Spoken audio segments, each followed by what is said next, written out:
Hello there, and welcome to Deep Earth Stories. Get comfortable, turn the lights down if you can.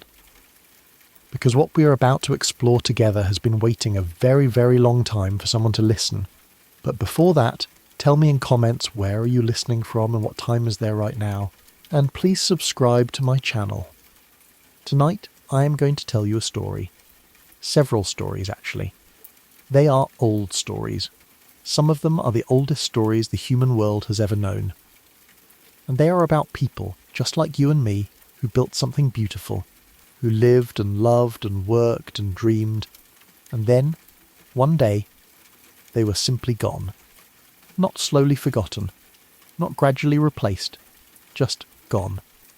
Their cities still standing, their roads still stretching out across empty land, the temples still pointing up toward the sky. But the people inside all of it, the people who built it, who walked those roads and prayed in those temples and cooked food over fires in those courtyards, vanished. Maybe you have heard the word lost civilization before. Maybe it brings to mind grand adventure stories, or famous puzzles that historians have argued about for centuries. That is fine. But tonight, we are not going to rush through those puzzles. We are not chasing answers. We are simply going to sit with the mystery, to walk slowly through what we know and what we don't know, and to let ourselves wonder. There is something deeply peaceful about wonder, when you take all the urgency away from it. So tonight, as the world outside your window goes quiet, we are going to travel very far back in time. Thousands of years. Tens of thousands in some places. We are going to visit civilizations that rose and shone and filled the world with life, and then stepped back into silence. And somewhere in all of that, I hope you find something restful. Something that reminds you how old the world is, how many lives have already been lived inside it, how many questions have already drifted up into the dark and been left, gently, unanswered. For a moment, just breathe, let the air come in slowly.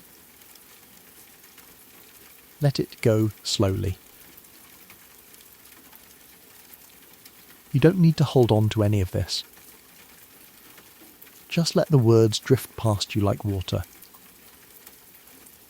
The world turns slowly, and so do we. Now, let me ask you something. What if this has happened before? What if, long before any history book was written, there were people who had already figured things out? People who had already built cities, mapped the stars, traded across wide oceans, carved beautiful things out of stone and gold and wood. People who had language and music and ceremony and memory. And what if one day all of it simply ended? Not with a loud explosion. Not with a dramatic final battle that someone wrote down in a story. Just a slow, quiet ending. A city emptied room by room. A harbour that stopped welcoming ships. Fields that grew back into forests. Roads that slowly cracked and filled with dirt and moss. And the people who came after, hundreds or thousands of years later, who found the ruins, who stood in the middle of those empty stone rooms and looked up at the carvings on the walls, those people had only one question. Who were you? We still ask that question today. Maybe that is one of the most human questions of all. Tonight we are going to ask it very gently and very slowly, together. If your eyes are already starting to close, that is perfectly fine. You don't need to catch every word. The story will keep going softly around you, the way rain keeps falling even when you drift off to sleep. Just let it be there. Just let the quiet wash over you.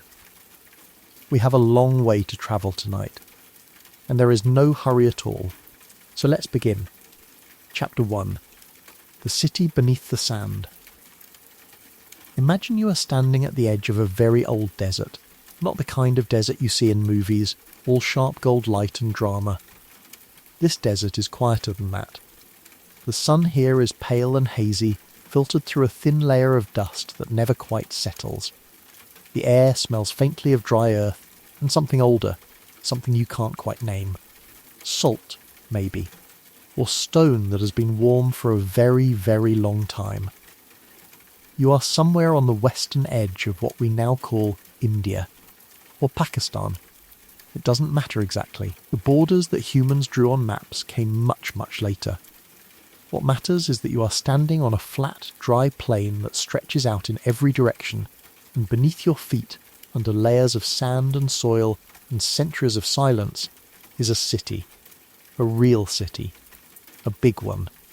It is the year, let's say, 2500 before the Common Era, which means we are roughly 4,500 years in the past. And in that time, this city is one of the largest cities on Earth. Its name, the name we gave it later, is Mohenjo-Daro, which means, in a local language, Mound of the Dead. But the people who lived here didn't call it that. We don't know what they called it. We don't know their language. We don't know the names of their kings, if they had kings. We don't know their gods. Not really. Not in a way we can be sure of. We know their drains. That might sound like a strange thing to say, but it is one of the most remarkable facts about this civilization, which we call the Indus Valley civilization, or sometimes the Harappan civilization. When archaeologists first began carefully brushing the sand away from this city in the 1920s, one of the first things they noticed was the drainage system. Every house had a bathroom. Every bathroom had a drain. Every drain connected to a larger channel. Every channel connected to a city-wide system of covered sewers that carried waste away from homes and streets and out beyond the edges of the city. In 2500 BC, when most of the world was living in simple clusters of huts, when great empires were only just beginning to organise themselves, these people had running water and indoor plumbing and city-wide sanitation. Think about that for a moment. Let it settle in the way something heavy settles softly into still water. They had thought of something that much of the world would not think of again for thousands of years, and we still don't know who they were. The streets of Mohenjo-Daro were laid out in a careful grid. Wide main streets running north to south, narrower streets crossing east to west. The houses were built from baked brick, not sun-dried mud, baked brick, fired in kilns, strong enough to last. Many of the houses were 2 stories tall. Some had what looked like private wells. There were large public buildings, a great bath that researchers believe may have been used for ritual cleansing, a kind of warehouse that may have stored grain, and everywhere the sense of a city that was designed, planned, thought through. Someone, or many someones, sat down and decided where the streets would go, where the wells would be placed, how the wastewater would flow away, where the grain would be kept, how wide the main road needed to be. Someone cared about this city deeply. And then, sometime around 1900 BC, it was gone. Not destroyed, not burned, not conquered, as far as we can tell. The people simply left. Slowly, over generations perhaps, but they left. The streets emptied, the fires in the kitchens went cold, the wells stopped being drawn from, the drains stopped carrying water, and the sand came, slowly, quietly, the way sand always comes. By the time anyone looked again, thousands of years had passed. Farmers were ploughing fields above buildings they didn't know existed. Children were playing in the dust above rooms that had once held families, above courtyards where people had once washed their faces in clean water. When archaeologists finally found the city and began to carefully uncover it, they found something strange in the upper layers of Mohenjo-Daro. Scattered skeletons. Some found in streets and alleyways, lying where they had fallen, not buried, not arranged, some holding hands, some lying as if they had simply lain down and not gotten up. This discovery led to many theories. Some said disease, some said flooding, some said invasion by outside people. One very famous early theory, which has mostly been set aside now, suggested something even more dramatic. But the bones tell us something real. At the very end, something happened. Something sudden, or at least final enough that some people did not get to arrange their dead properly. But the city was mostly empty long before those final few. Most of the people had already gone, drifted away over decades, followed the rivers as the rivers shifted, moved east perhaps toward the Ganges, or south, or simply scattered into smaller villages in the countryside around. We don't know. And here is the thing that I find most peaceful about this mystery, in a strange way. They left no cry for help. No final inscription on a wall saying we are leaving and we don't know why. No dramatic ending, just a slow, quiet dispersal. Like a great fire burning down to warm coals, and then to ash, and then to cold grey dust. The world was still there, the sky was still there, the flat plains stretched out exactly as they always had, but the city was empty. For a moment, just breathe. Notice the weight of your own body where it rests. Notice how the air in the room holds a little warmth. You are here, you are present. And all around you, underneath the layers of soil and pavement and the ordinary business of the world, there are old things resting, waiting maybe, or just resting. The world turns slowly, and so do we. The Indus Valley civilization at its height covered an area larger than ancient Egypt and ancient Mesopotamia combined. More than 1,000 settlements have been found scattered across modern-day Pakistan and northwest India. They traded with people as far away as Mesopotamia, modern-day Iraq. Tiny carved seals made in the Indus Valley have been found in the ruins of Sumerian cities thousands of kilometres away. They were connected to the world, they were known, they mattered.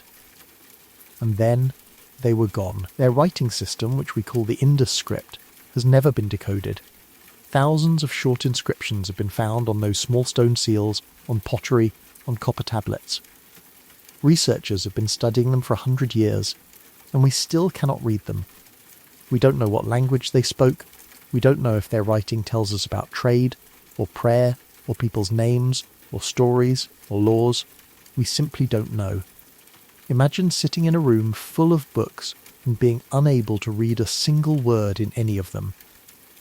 Knowing that someone wrote those words with care, that those words meant something to someone, that somewhere inside them is a whole world of meaning, and not being able to open that door. That is where we are with the Indus Valley civilization. The door is right there, and we are still waiting for the key. Maybe someday someone will find it. Maybe a longer inscription, or a bilingual text that links their writing to a language we do know. It has happened before. The ancient Egyptian hieroglyphs were a mystery for a very long time, until the Rosetta Stone was found, a carved tablet that wrote the same message in 3 different scripts. With that, the door swung open. Perhaps the same thing waits somewhere under the sand of Pakistan or India. A stone or tablet or copper plate that will finally let us hear their voices.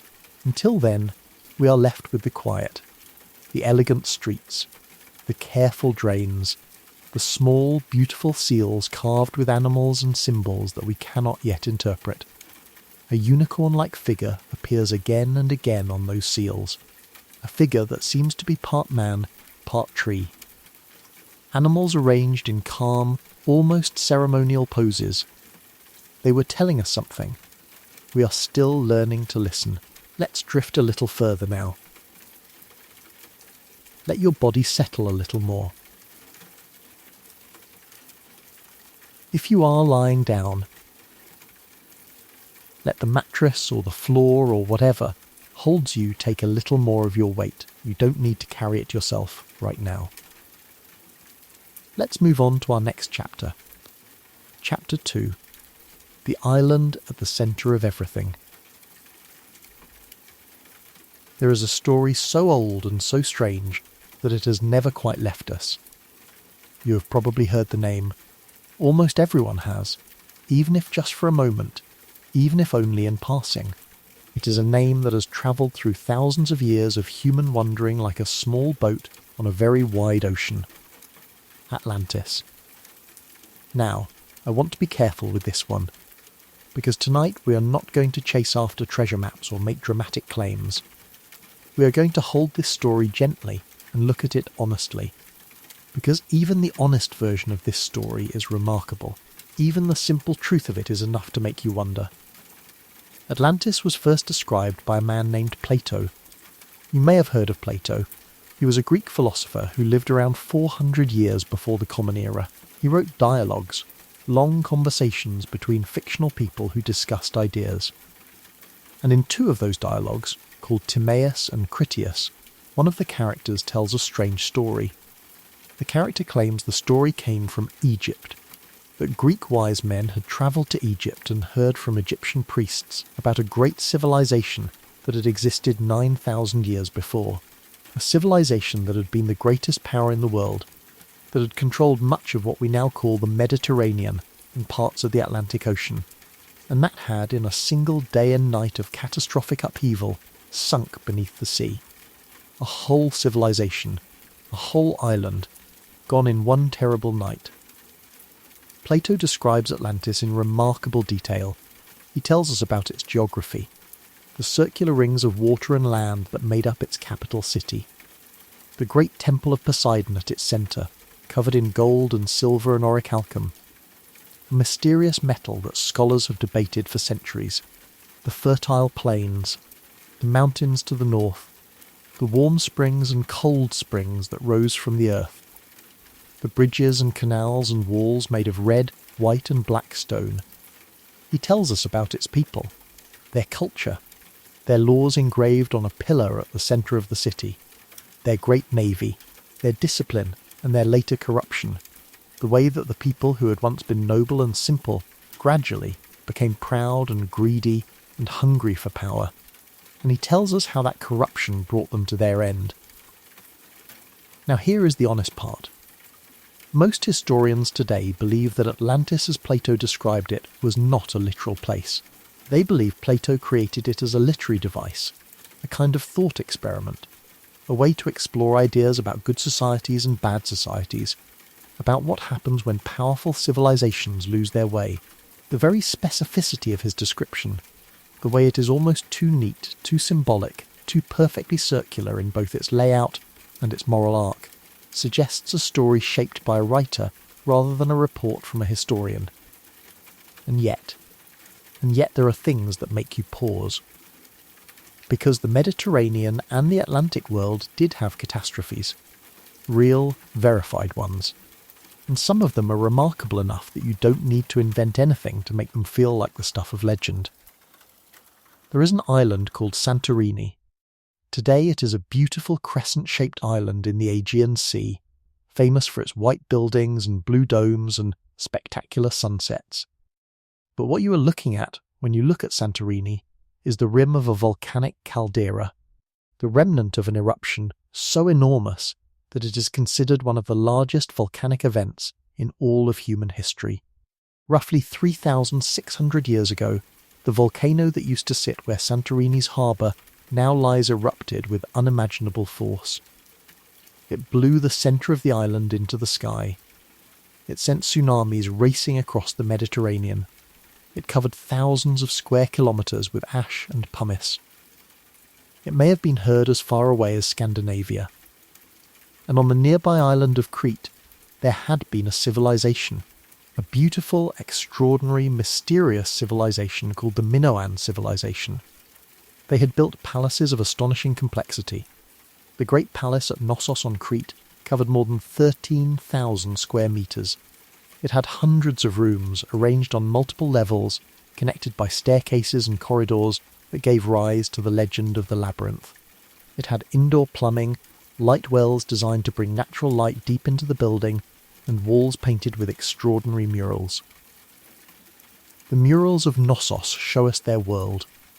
Blue monkeys playing in a landscape of flowers, young men and women leaping over bulls in some kind of ceremony or game, dolphins swimming through sea-blue water, processions of graceful figures carrying offerings.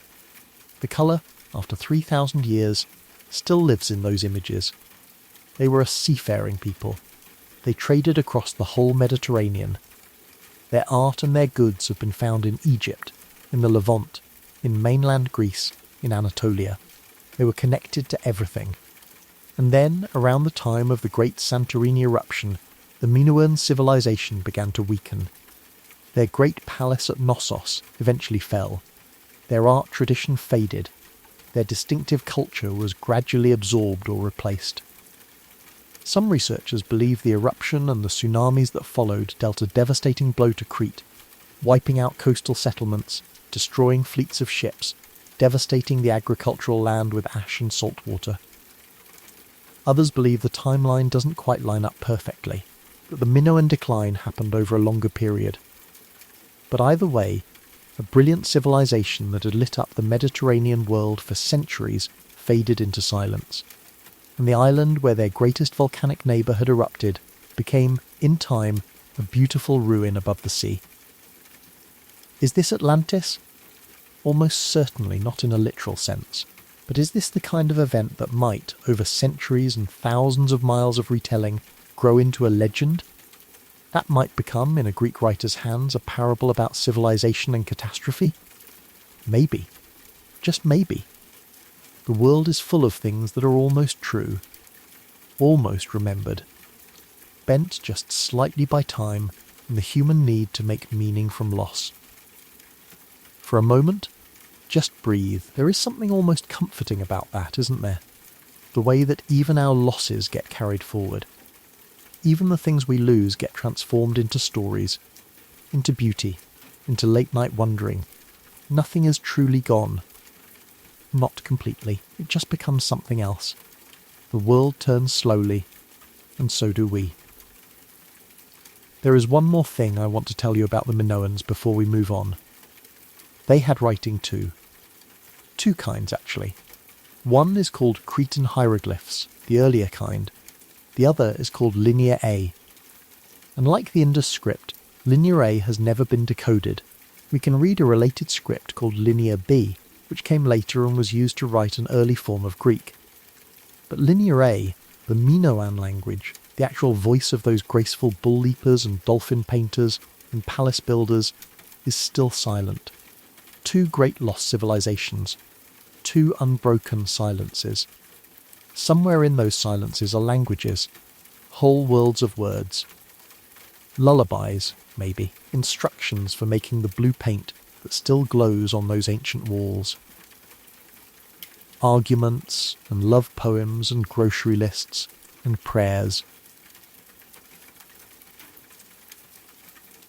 All quiet now. All waiting. If your eyes feel heavy, that is okay. You don't need to follow every word. Just let the story drift around you like warm water, like the soft hum of something very old and very gentle. We still have a long way to travel tonight, you and I. Many more cities to visit, many more voices to listen for in the silence. But there is no hurry. The night is long. The world is patient. Let's drift a little further into this old story. Chapter 3. Where the jungle swallowed the king. Imagine you are standing in a forest. Not a dark or frightening forest. A warm one. A heavy, wet, green one. The kind where the air feels like something you could almost hold in your hand. The light comes through in long, thin beams, filtered through layer after layer of leaves. Everything drips softly. Every surface is covered in something growing. Moss. Lichen vines that curl up tree trunks as slowly and patiently as the years themselves. You are in Southeast Asia. Cambodia, as we call it now, and around you, if you look carefully, you will begin to see shapes in the jungle that are not jungle at all. A wall, half buried in roots, stone, carved with faces. Another wall, further along. A doorway filled with shadow, and beyond it, more carved stone. Trees growing through what was once a window, their roots cracking the stone as slowly and gently as the years have cracked everything else. You are standing in the outer edges of Angkor, the greatest city the medieval world may ever have produced. At its height, sometime around the 12th century of the Common Era, Angkor was home to perhaps 1 million people. Maybe more. It sprawled across an area larger than any medieval European city, larger than Paris or London in the same era. Its temples and palaces and reservoirs and roads covered a vast area of the Cambodian jungle. And at its centre, rising from a moat wide enough that it looks like a sea, was a temple complex unlike anything else on earth. Angkor Wat, even today, after centuries of jungle encroachment and war and neglect, Angkor Wat is the largest religious monument in the world. Its towers rise like stone mountain peaks. Its walls are covered in bas-reliefs, carved scenes that stretch for hundreds of metres, showing stories from Hindu mythology, great armies in procession, scenes of heaven and hell, and the churning of an ancient cosmic ocean. It was built in the 12th century by a king called Suryavarman II. It was built to honour the god Vishnu. It was built to be, essentially, a representation of the universe in stone. The central tower represents Mount Meru, the centre of the cosmos in Hindu cosmology. The moat represents the ocean at the edge of the world. Walking into Angkor Wat was meant to be like walking into the universe itself, and for centuries, the Khmer Empire, the civilization that built Angkor, was the dominant power of mainland Southeast Asia. They controlled trade routes. They moved huge amounts of goods and people across the region. They built an extraordinary hydraulic system, a network of reservoirs and canals and channels that captured the monsoon rains and stored water for the dry season, allowing them to grow 3 or 4 crops of rice each year instead of 1 or 2. Water was their power. The management of water was what made Angkor possible. And water, some researchers now believe, was also part of what ended it. The Khmer Empire began to weaken in the 14th and 15th centuries. The Thai kingdom of Ayutthaya rose to power and began to challenge Khmer dominance. There were wars. The city of Angkor was sacked at least once. But there was something else happening too. Something quieter and slower and harder to see. The hydraulic system was failing.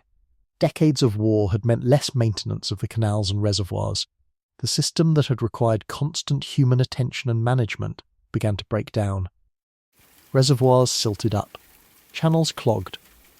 The precise management of monsoon water that had fed 1 million people began to collapse. And then came the droughts. Researchers studying tree rings from ancient trees in the region have found evidence of severe droughts in the 14th and 15th centuries, interrupted by sudden intense monsoons that overwhelmed the already weakened water system. A civilization built on water, surrounded by a changing climate that water could no longer control. The people began to leave. Gradually, families packing what they could carry, moving south toward the coast, moving towards smaller towns that could still feed themselves. The great city emptying out slowly, like water draining from a very large, very shallow bowl. By the 15th century, the Khmer court had moved its capital south to what is now Phnom Penh. Angkor was not entirely abandoned overnight. Monks still tended the temples. Some people stayed. But the great pulsing city, the 1 million-person metropolis, the administrative heart of an empire, that was gone. And the jungle came. The trees grew in through doorways. The roots crept down the walls. The vines covered the carved faces of gods and kings with patient green hands. The monsoon rains filled the cracked floors of great halls with shallow pools of water where frogs sang at night. For several centuries, the Western world did not know Angkor existed. It was known to locals, of course. Buddhist monks had kept some of the temples active. The people of Cambodia had never entirely forgotten. But to the wider world, it was invisible. Then, in the 1860s, a French naturalist named Henri Mohot travelled into the Cambodian jungle and found himself standing in front of Angkor Wat. He wrote about it with the kind of stunned, overwhelmed language of someone trying to describe something their mind cannot quite contain. He called it grander than anything left to us by Greece or Rome. He was not wrong. Today, Angkor is one of the most visited places on Earth. Millions of tourists walk through the stone corridors and stand in the great courtyards and look up at the towers rising into the blue tropical sky. But there is a version of walking through Angkor that is not tourist season. Early morning, before the crowds, the light just beginning to soften, mist still clinging to the moat, the frogs gone quiet, the birds starting gently to find their voices. In those moments, if you stand still enough, you can feel it. The weight of all those centuries, the sense of a place that was once full to bursting with human life and noise and smell and colour, and is now held in a kind of patient silence. Not sad, not frightening, just immense. The way certain very old things are immense, not because of their physical size, though they are certainly vast, but because of their age, because of the density of time that has accumulated in them. A stone can hold 1,000 years, if you let it. For a moment, just breathe. Let the image of the jungle settle around you. Soft green light, the sound of water somewhere, the distant call of a bird that has never heard of Angkor Wat and does not need to know its name. We are small, you and I. We are very small against all of this. And that is okay.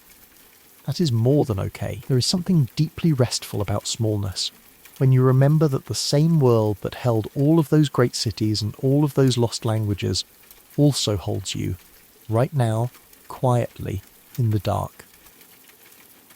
The world turns slowly, and so do we. Let's rest here for just a moment before we move on. Just settle. Just breathe. If you fall asleep here, between the Khmer reservoirs and the Cambodian stars, that is perfectly fine. The story will still be here when you wake up. The stones of Angkor have waited 6 centuries already. They can wait a little longer. But if you are still with me, if your eyes are heavy, but your mind is still gently turning, then come. Let's drift a little further. There are more places to visit, more voices to listen for, more silence to sit with. The night is long, the world is patient, and we have only just begun. Imagine you are very high up, higher than a bird flies, high enough that the ground below you looks like a map drawn by a careful hand. The air up here is thin and cold and perfectly clear. Below you, the world is brown and pale gold and dry. A desert plateau stretching out in every direction. The Andes Mountains rising in the distance, dark and snow capped against a sky so blue it almost hurts. You are above the Nazca Desert in southern Peru, and below you, drawn into the pale crust of the earth, are lines. Not random lines, not cracks from the sun or the wind. These lines are deliberate. They run straight for kilometres without wavering, straighter than most roads humans build today with machines and lasers. Some of them are just lines, but others are shapes. A spider, drawn so precisely that every leg curves in a perfect arc. A hummingbird, its long beak pointing toward the horizon. A condor with wings spread wide enough to dwarf a football field. A monkey with a curled tail. A whale. A tree. A human figure with enormous round eyes, arms raised, standing on the edge of a hillside as if waving to someone in the sky. They are called the Nazca Lines, and they have been here, etched into the ground, for roughly 2,000 years. The people who made them were the Nazca culture, who lived in this region of coastal Peru from roughly 100 BC to around 800 AD. They were not a simple people. They were skilled farmers in one of the driest places on earth. They built underground aqueducts called pukios that carried water from distant mountains under the dry desert floor, allowing them to irrigate their fields even in the harshest dry seasons. Some of those pukios are still functioning today, still carrying water, still doing the job they were built to do 2,000 years ago. The Nazca were capable and creative and deeply connected to the land and sky around them, but the lines have puzzled researchers for as long as researchers have been looking at them. Because here is the remarkable thing. From the ground, the lines are almost impossible to understand. You can see that you are walking along a line or standing at the edge of a shape, but you cannot see the whole picture. The figures are so large that from ground level you might walk the entire length of a condor's wing and not know you were walking on a wing at all. You would just see a slightly raised path of stones on a slightly different shade of pale earth. To see what the lines actually are, you need to be in the air. And the Nazca did not have aircraft, so why did they make images that could only be fully seen from the sky? That question has generated more theories than almost any other archaeological mystery in the world. Some of those theories are serious and grounded. Some have drifted into the realm of the fantastical. Tonight we are going to stay with the grounded ones, because as I said before, the honest version of this story is already remarkable enough. The most widely accepted explanation among researchers today is that the lines were made for religious and ceremonial purposes, and that the full image as seen from above was meant for the gods, not for humans. Many ancient cultures around the world created things that were never meant to be seen by human eyes, that were created as offerings, as prayers, as communications directed upward. The lines may have been a form of prayer drawn into the earth itself, a way of saying, here we are, we see the sky, we ask the sky to see us. There is also a compelling theory related to water. The Nazca Desert is desperately, relentlessly dry. Water was everything to the people who lived here. Several researchers have noted that many of the lines, when you trace them carefully, point toward underground water sources, mountain peaks where rain falls, or areas connected to their aqueduct system. The lines may have been a kind of sacred map, a way of honouring and perhaps asking for water. Some researchers believe the lines were also used as ceremonial walking paths, that the Nazca people would walk the lines in processions, following the body of the spider or the condor as a form of ritual movement, that the act of walking the line was the ceremony, not the viewing of it. And when you think about it that way, when you imagine a long line of people walking slowly along a line carved into the pale desert earth, chanting maybe, or silent, moving together in the cool early morning before the desert sun climbed high, it becomes something very human, very understandable, very much like the things that humans still do today, when we walk in processions, or trace labyrinths, or follow paths that are more about the journey than the destination. The Nazca culture began to decline around the 6th and 7th centuries AD. Environmental change played a role again, as it so often does in these stories. El Niño events brought catastrophic floods to a region that was built for drought. The floods destroyed their fields and damaged their aqueducts. The population scattered. The culture that had sustained itself for centuries fell apart. By around 800 AD, the Nazca as a distinct culture were gone. But the lines remained, because the Nazca Desert, while harsh for humans, is extraordinarily gentle to drawn lines. The surface of the desert is a layer of dark iron oxide coated pebbles over a lighter yellow-grey ground. When you move the pebbles aside, you expose the lighter layer beneath, and that contrast creates the line. The desert air is so dry and calm, there is almost no wind at the surface level, so nothing disturbs the pebbles once they are moved. In a wetter, windier place, the lines would have been erased within decades. Here they have lasted 2,000 years. The desert kept them safe. The desert remembered what the people drew, long after the people were gone. There is something moving about that, I think. The idea that the land itself can be a kind of memory, that the things we leave behind in certain places can last far longer than we ever expected. For a moment, just breathe. Think about the things you leave behind without meaning to. Your footprint in soft earth, the impression in a pillow, the worn patch on a favourite chair, the small marks of a life lived. Somewhere, in the right conditions, some of those things last. Some of them are remembered. The world turns slowly, and so do we. Let your breathing slow a little more if it hasn't already. Let the desert settle around you, pale and quiet and dry, the great drawings waiting patiently in the still air. We are going to keep moving now, gently. There are more civilizations to visit, more silences to sit with. But every chapter of this story is like a stone in that desert, placed carefully, meant to be walked along slowly, You don't need to hurry. Chapter 5. The city that fed an empire and then disappeared. Imagine you are standing in the middle of a city. Not a ruin, not yet. The city is alive around you. The air smells of cooking fires and something green. Cut grass or herbs or fresh reeds from the lake nearby. The sun is warm and the sky is enormous. A high altitude sky, brighter and bluer than you are used to, because you are nearly 4,000 metres above sea level. You are on the shores of a great lake. Not a quiet lake, a vast one.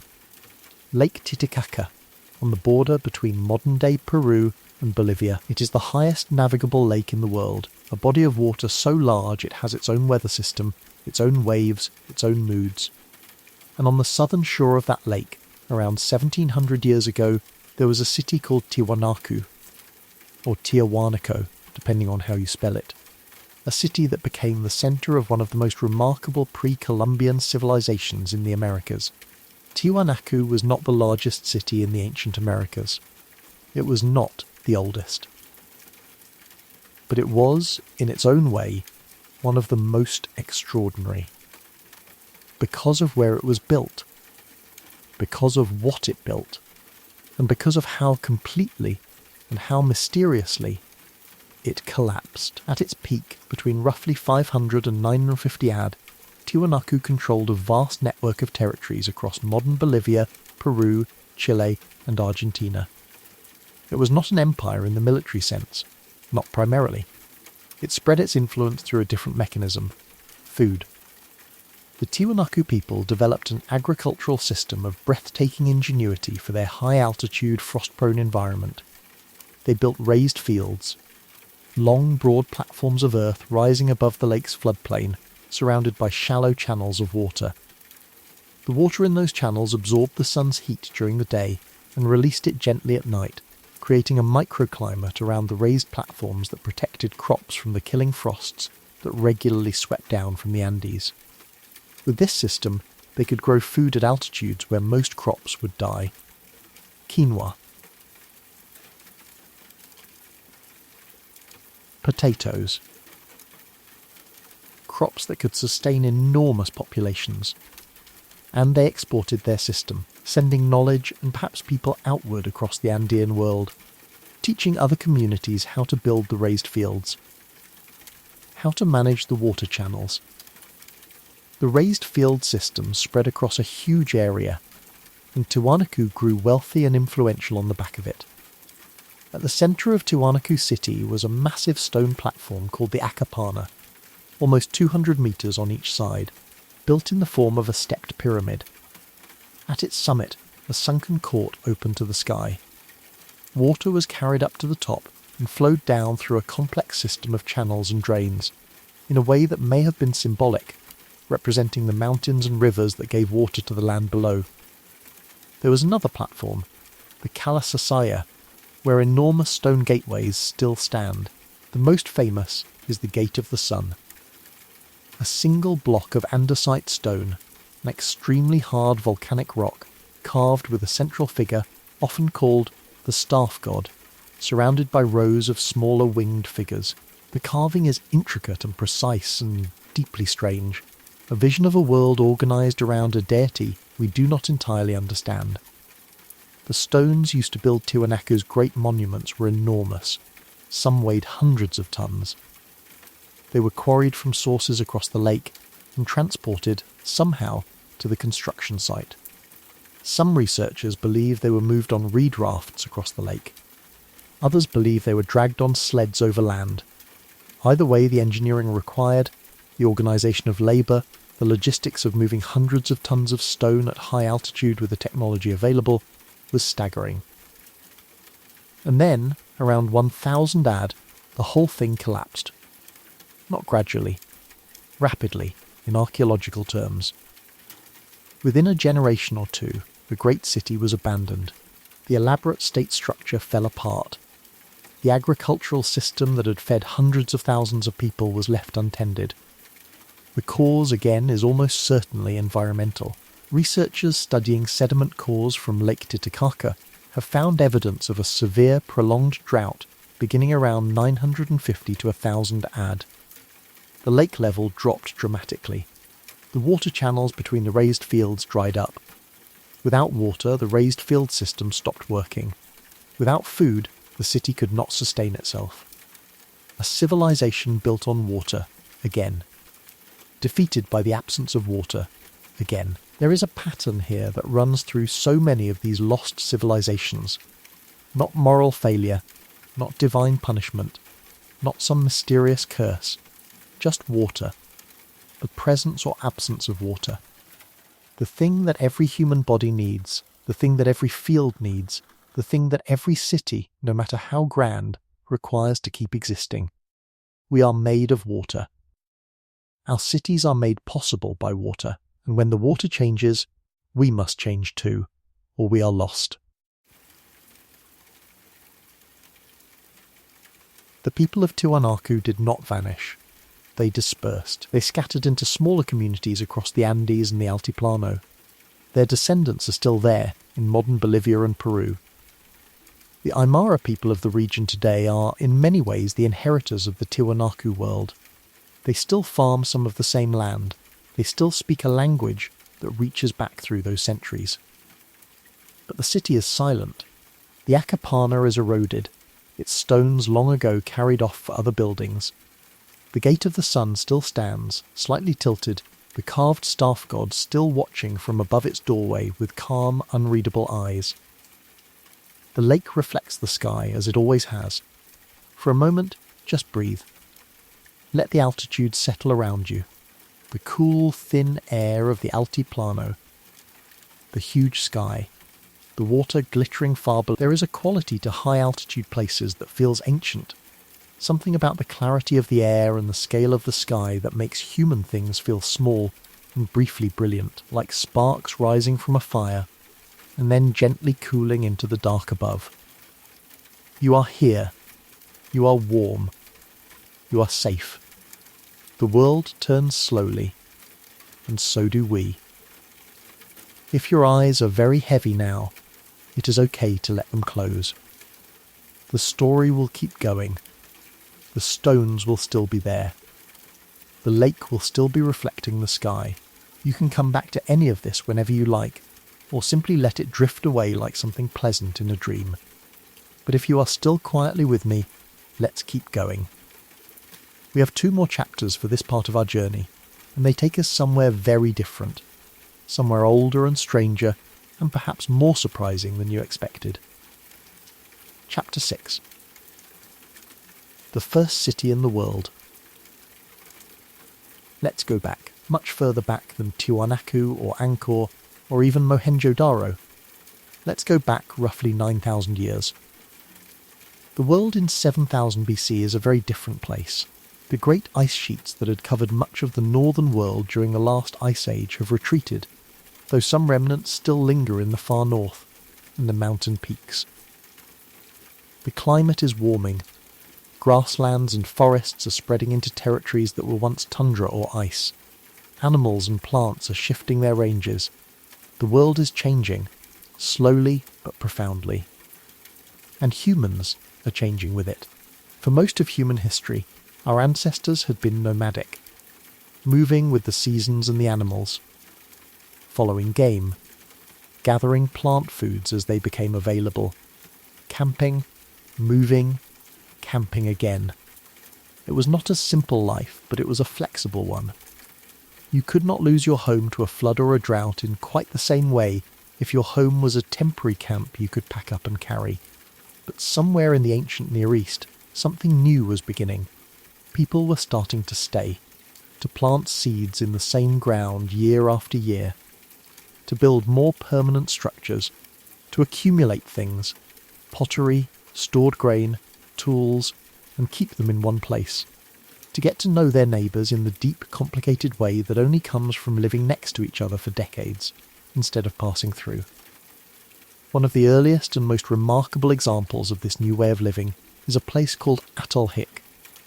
Pronounced roughly Çatalhöyük, it is located in what is now central Turkey, in the flat fertile Konya plain, and it was occupied continuously for about 4,100 years from roughly 7500 BC to 6000 BC. At its peak, somewhere between 5,000 and 8,000 people lived at Atulhike. That might not sound like many by our standards, but for 7000 BC it was extraordinary. It was, by some definitions, the first true town, possibly the first city in the world, and it was strange in ways that still puzzle archaeologists today. The houses at Atulhike had no doors in the ground level walls. Every house was entered from the roof through a hole above a ladder.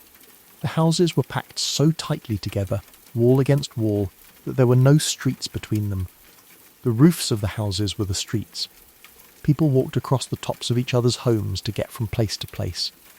They climbed down into their houses like going into a burrow, or a ship's cabin, or a very cosy underground room. The houses themselves were organised in a specific way. The southern part of each house was the clean area, where people slept and where the finest objects were kept. The northern part was the working area, where food was prepared and fires were lit. Ovens were built into the walls, and beneath the sleeping platforms, in the southern clean area of the house, the dead were buried. Not in a separate cemetery, not outside the city, directly beneath the floors of the homes where the living slept. Researchers have found multiple generations of burials under the floors of single houses, grandparents and parents and children, all resting beneath the place where the family lived and slept and ate. In some cases, skulls were removed from buried bodies and kept above ground, sometimes plastered over with clay to recreate a face, and placed in significant spots in the house. To us, this might feel unsettling, but try to think about it from inside their world. The dead were not separated from the living. They were kept close. The family was continuous, above and below the floor. The grandmother who had taught you to grind grain was still there, beneath the place where you slept, a presence in the house even after she was gone. There is something very human in that. The need to keep the people we love near us, even after they leave. We have different ways of doing it now, photographs and stories and the objects people leave behind. But the impulse is the same. The walls of Atulhike were covered in murals, geometric patterns, handprints, the oldest and most direct message a human hand can leave, scenes of hunters and animals, and bulls. Enormous bullheads mounted on the walls, the actual skulls of wild aurochs, the great wild cattle of ancient Europe and the Near East, plastered over and mounted as sculptural objects. The aurochs was an enormous animal, a wild bull standing nearly 2 meters at the shoulder, fierce and powerful and important.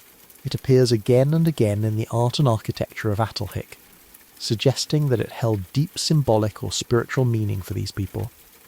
There are no clear temples at Atulhik, no obvious palace or administrative building.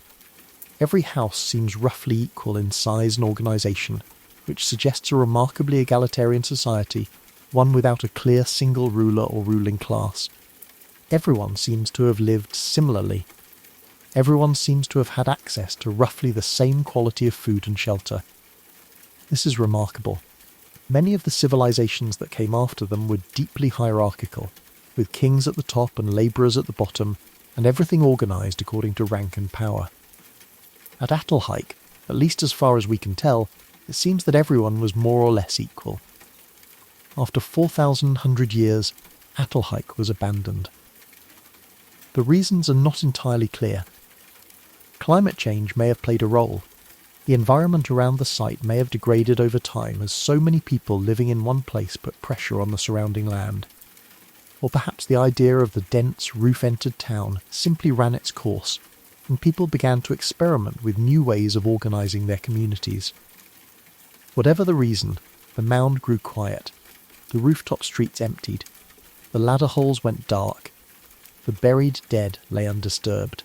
And the world moved on, not knowing that one of the first real experiments in human community was resting quietly in the Turkish plain, covered in sediment, waiting for someone to come and ask it what it knew. For a moment, just breathe. Think about what it means that 9,000 years ago, human beings were already trying to figure out how to live together. Already experimenting with community. already burying their dead beneath their floors and painting their walls and mounting the heads of great animals as objects of meaning.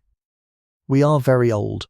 This impulse in us, the impulse to gather and build and remember and make meaning, is very, very old, and it has always led to the same things: cities, art, ceremony, love, loss, dispersal, silence, and then new people standing in the ruins asking, "Who were you?" The world turns slowly, and so do we. Chapter 7. A sleep reset, and the question that holds everything together. We have travelled a long way tonight, you and I. We stood at the edge of the Indus desert and looked down at the elegant drains of a city that no one can read. We drifted through the legend of Atlantis and the very real catastrophe of the Minoans. We walked through the jungle-wrapped temples of Angkor and felt the weight of a city that once fed 1,000,000 mouths. We flew above the strange lines of Nazca, those enormous drawings made for eyes higher than any human's.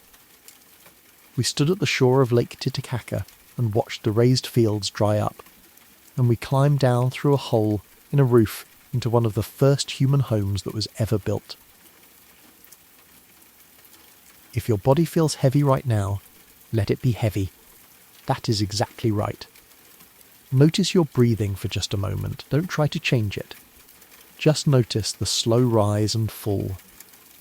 The easy, automatic rhythm of a body that knows how to rest even when the mind is still moving gently through old cities and lost languages. It is okay to close your eyes now if they are not already closed. It is okay to let the images drift and blur and become less distinct, the way things become at the edge of sleep, where the stone walls of Angkor and the pale lines of Nazca and the painted bulls of Atalhik all begin to blur together into something that is not quite memory and not quite dream. You are safe. The room around you is exactly as it was. Nothing requires your attention right now.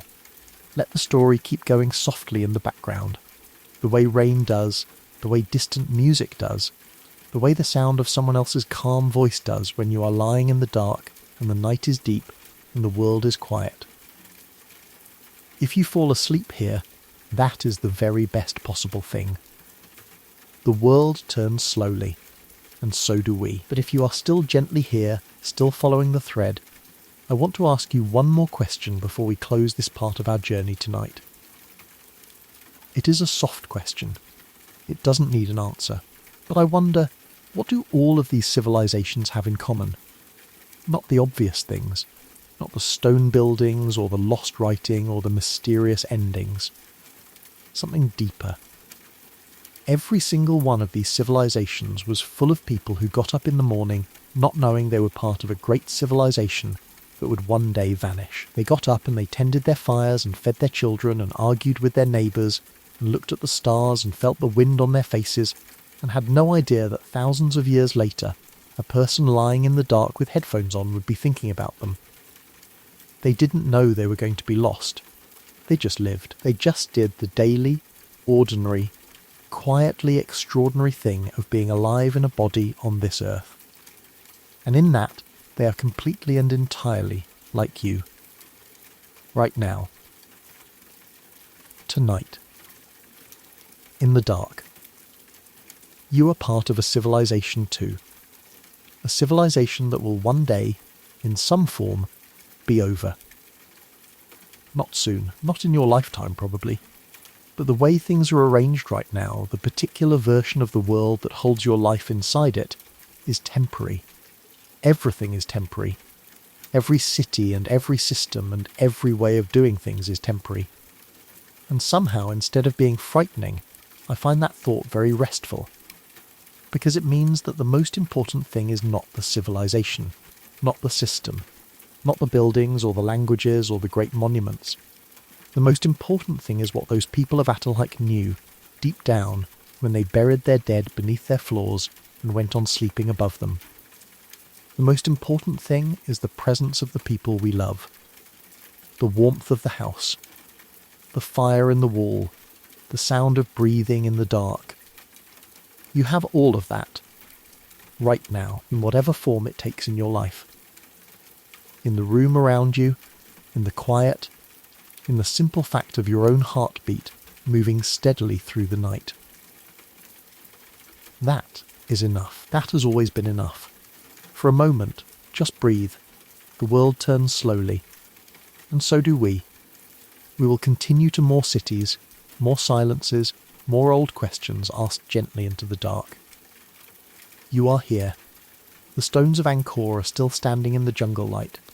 The lines of Nazca still etched into the pale desert earth. The gate of the sun is still watching over the high cold lake. And the people of Atalhike are still resting beneath their floors, beneath the Turkish plain, beneath 9,000 years of patient, quiet earth. Chapter 8. The people who built Stonehenge, and then were gone. Imagine you are standing on a wide open plain.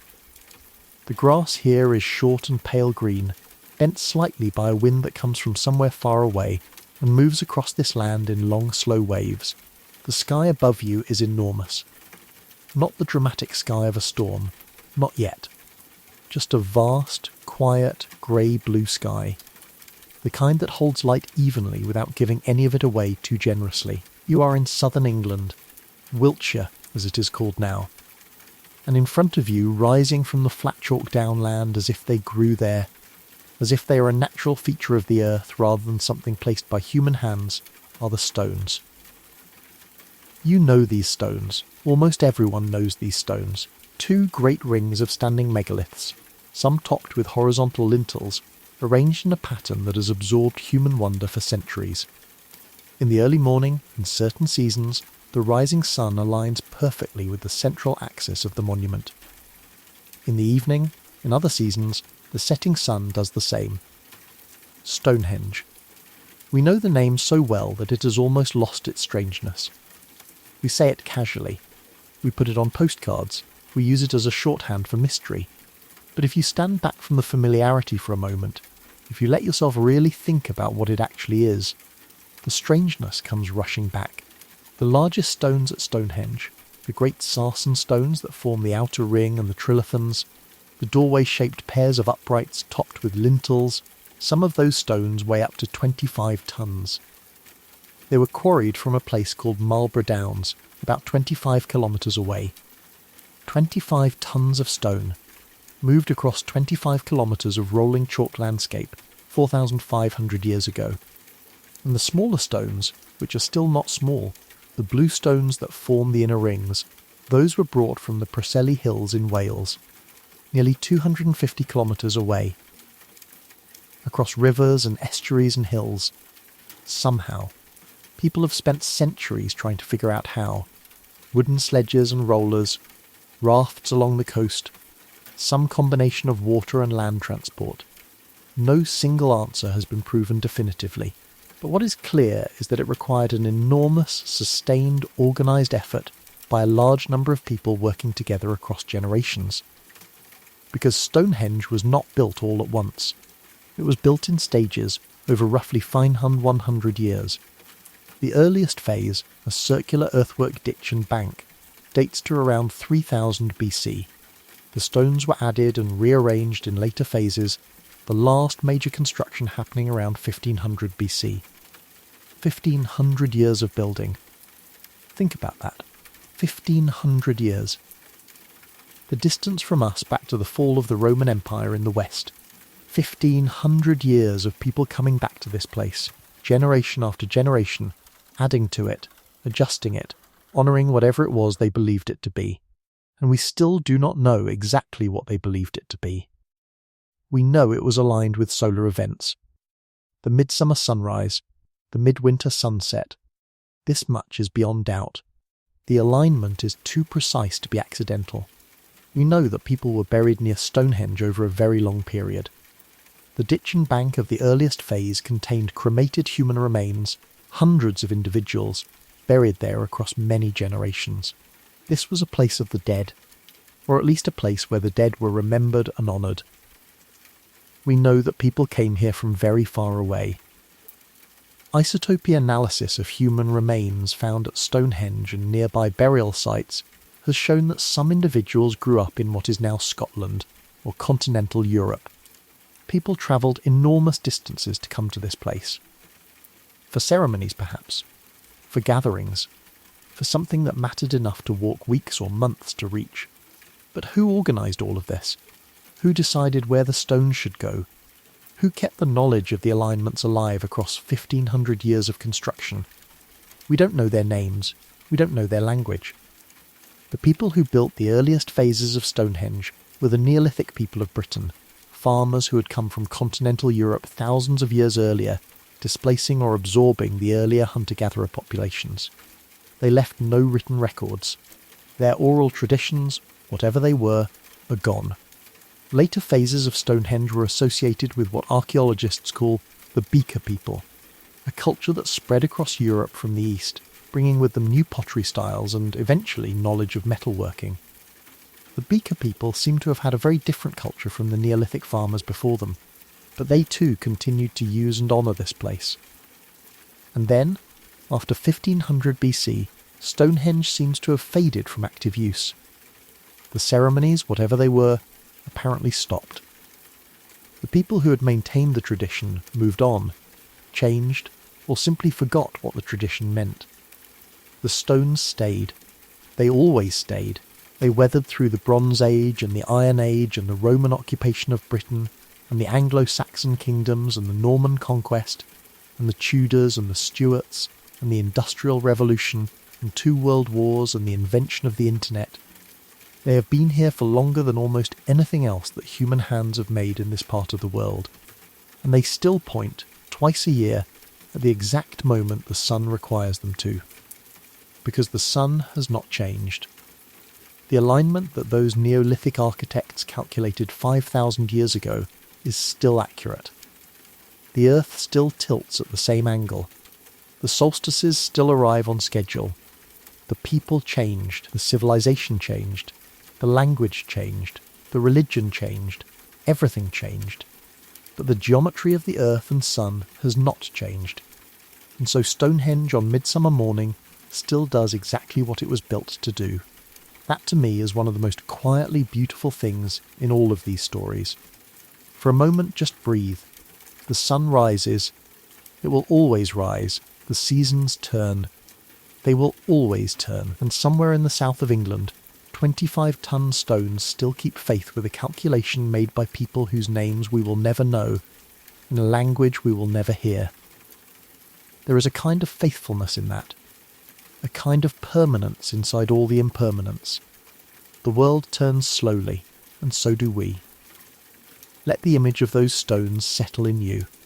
Grey in the grey-green light, the wind moving through the grass around their bases, the long flat plain stretching out toward the horizon. So quiet, so patient, so entirely, completely there. Let's drift a little further now. Chapter 9. The Empire that Disappeared in a Night. This chapter is a little different from the others, because in this chapter we are not talking about a civilization that faded slowly or dispersed gradually or was swallowed by jungle or sand. We are talking about a civilization that seems to have collapsed with breathtaking speed. And we are talking about one of the most dramatic and still debated events in ancient history. The year is approximately 1200 BC. The Eastern Mediterranean at this moment is a sophisticated, interconnected world.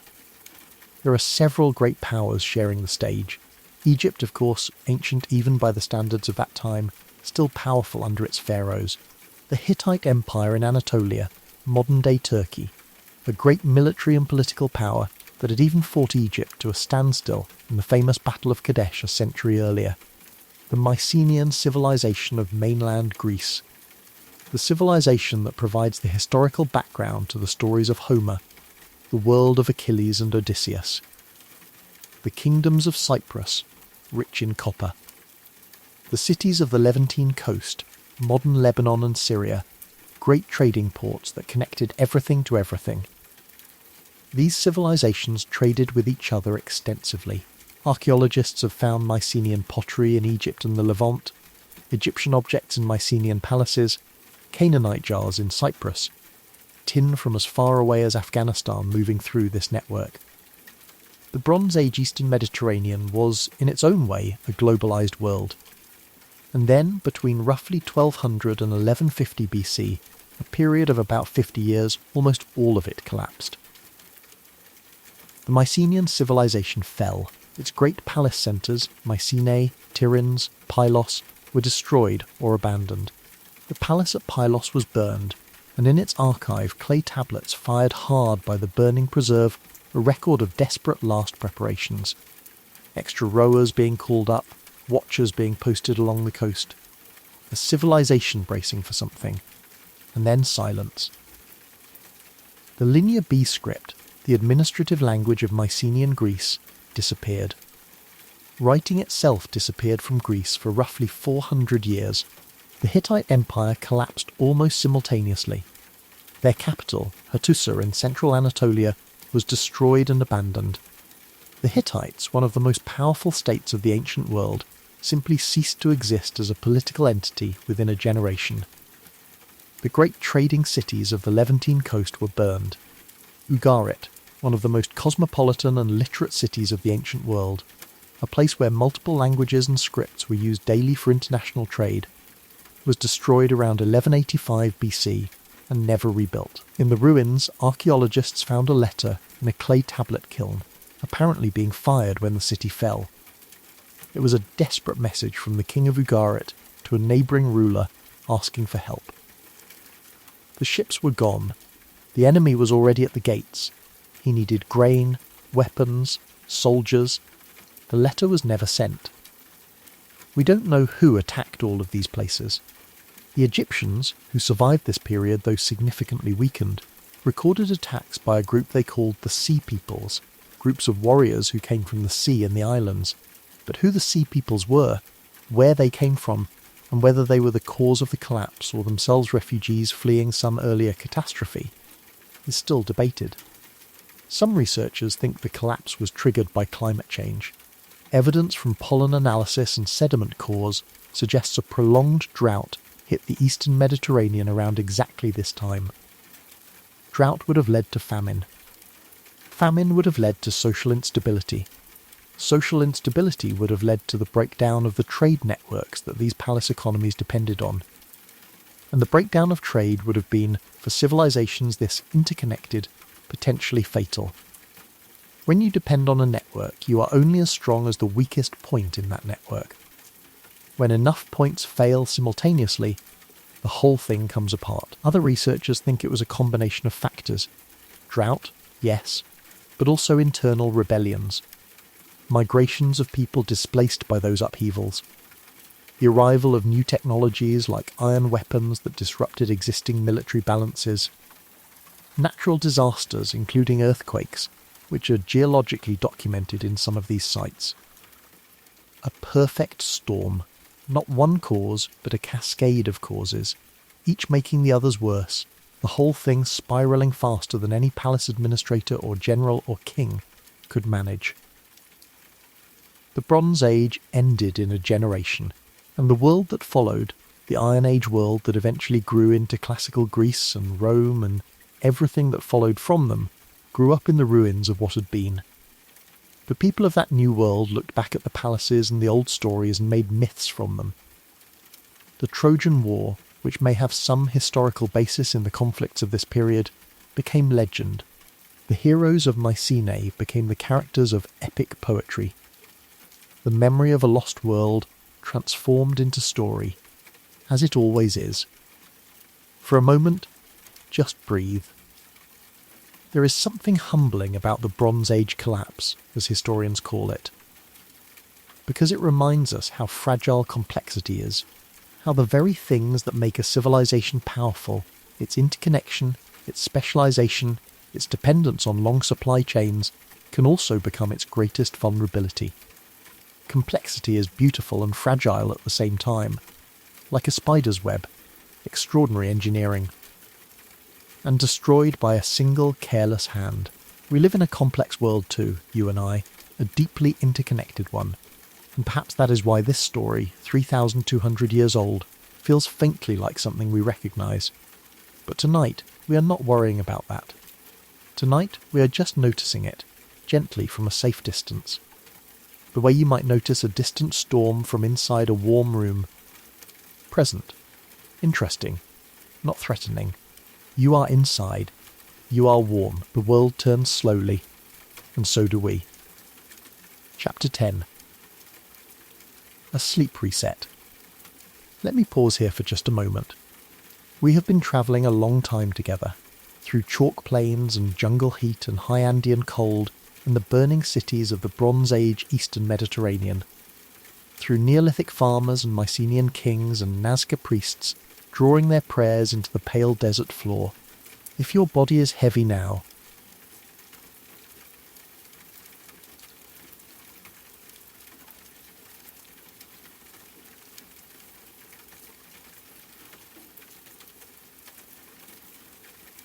that is right. That is good. Let it be heavy. If your mind has begun to drift, to let the names and the places blur softly together, that is also right. That is also good. You don't need to keep sharp track of any of this. The story doesn't require your full attention. It is happy to be a background sound, a gentle hum, a late-night voice keeping you company while your body does the deep, restorative, extraordinary work of sleep. Notice your breathing, just for a moment. Don't try to change it, just feel it. The slow rise, the slow fall, the pause between, that small quiet space between one breath and the next. That is one of the most peaceful places in the human experience. It is a moment of pure stillness, pure rest. Everything you need to do today has been done. Everything that waits for tomorrow can wait until tomorrow. Right now there is nothing required of you except this, the slow rise and fall, the weight of your body, the quiet room. It is okay to fall asleep now. It is more than okay. If you do fall asleep, the story will still be here. The stones of Stonehenge will still be standing in the English rain. The Bronze Age ruins will still be waiting in the Mediterranean sun. The drains of Mohenjo-Daro will still be running their quiet channels beneath the Pakistani desert. None of it is going anywhere. None of it needs you to be awake to keep existing. Just rest. For a moment, just breathe. The world turns slowly, and so do we. Chapter 11. The jungle city that archaeology forgot. There is a place in the rainforest of the Amazon basin that most people have never heard of. A place that, until very recently, was believed by many experts to be impossible. For a long time, the dominant view in archaeology and anthropology was that the Amazon rainforest could not have supported large, complex human civilizations. The soil was too poor. The forest was too dense. The resources were too dispersed. The popular image of pre-Columbian Amazonian peoples was of small, mobile groups living lightly in the forest, leaving few traces. That view has been overturned, not slowly, not gradually, but in a series of revelations over the past few decades that have genuinely shocked the academic world. It began with a soil discovery. In the Amazon basin, interspersed with the typical poor tropical soils, researchers found patches of an extraordinarily dark, rich, fertile soil that the locals called terra preta, which simply means dark earth in Portuguese. This soil is remarkable. It is dense with charcoal, bone fragments, and organic matter. It is, in some places, several meters deep. And wherever you find it, it is not natural. It was made. Made by humans deliberately over long periods of time by mixing charcoal and organic waste into the soil to enrich it. A form of soil engineering that created agricultural land of extraordinary productivity in the middle of a forest with otherwise poor soil. And wherever there is terra preta, there are signs of human settlement. Then came the roads. Using a technology called LiDAR, which stands for light detection and ranging, researchers began scanning the Amazonian forest from aircraft, firing lasers through the tree canopy and measuring what they bounce back from. LiDAR can see through dense forest and reveal the shape of the ground beneath, including any human-made features. What they found was staggering. Roads. Straight, wide roads running for kilometres through the forest. Geometric earthworks. Plazas. Causeways connecting settlements. Moats and embankments. The outlines of what appear to be large planned settlements covering enormous areas. In the Jingu region of Brazil, a network of settlements has been identified that may have housed tens of thousands of people in a connected system of towns linked by roads. In Bolivia, in the Llanos de Mojos, a vast savanna region that floods seasonally, researchers have found evidence of one of the most sophisticated hydraulic engineering systems in the ancient Americas. Raised fields stretching across hundreds of thousands of hectares. Fish weirs. Canals. Settlement mounds rising above the floodplain. This was not small-scale subsistence living. This was landscape management on a grand scale, an entire ecosystem being shaped and directed by human intelligence and labour. And most of it is gone now. Not in the sense that the earthworks have entirely vanished. Some of them are still detectable, though heavily overgrown. But the culture that created them is gone. The people who maintained those raised fields and walked those roads and filled those plazas dispersed or died, largely in the catastrophic population collapse that followed European contact in the 16th and 17th centuries. Because that is one of the most important and heartbreaking things to understand about the lost civilizations of the Americas. Many of them were not lost in ancient times. Many of them were still present, still functioning, still full of people and culture and knowledge, when European explorers arrived. And what happened in the centuries that followed, the diseases to which indigenous people had no immunity, the violence, the displacement, the destruction of cultural knowledge and social systems, wiped out an enormous proportion of the people and civilizations of the Americas within a few generations. The first Spanish and Portuguese explorers who travelled the Amazon in the 16th century wrote of great cities along its banks, of rivers crowded with canoes, of towns stretching for miles along the riverbanks, of populations so dense that the expedition's chronicler described the river as a continuous settlement from one end to the other. 100 years later, those cities were gone. The population had collapsed by an estimated 90% or more in some regions. The forests had grown back over the cleared fields and the earthworks and the roads. When later European explorers travelled the same river, they saw only empty forest and assumed it had always been empty.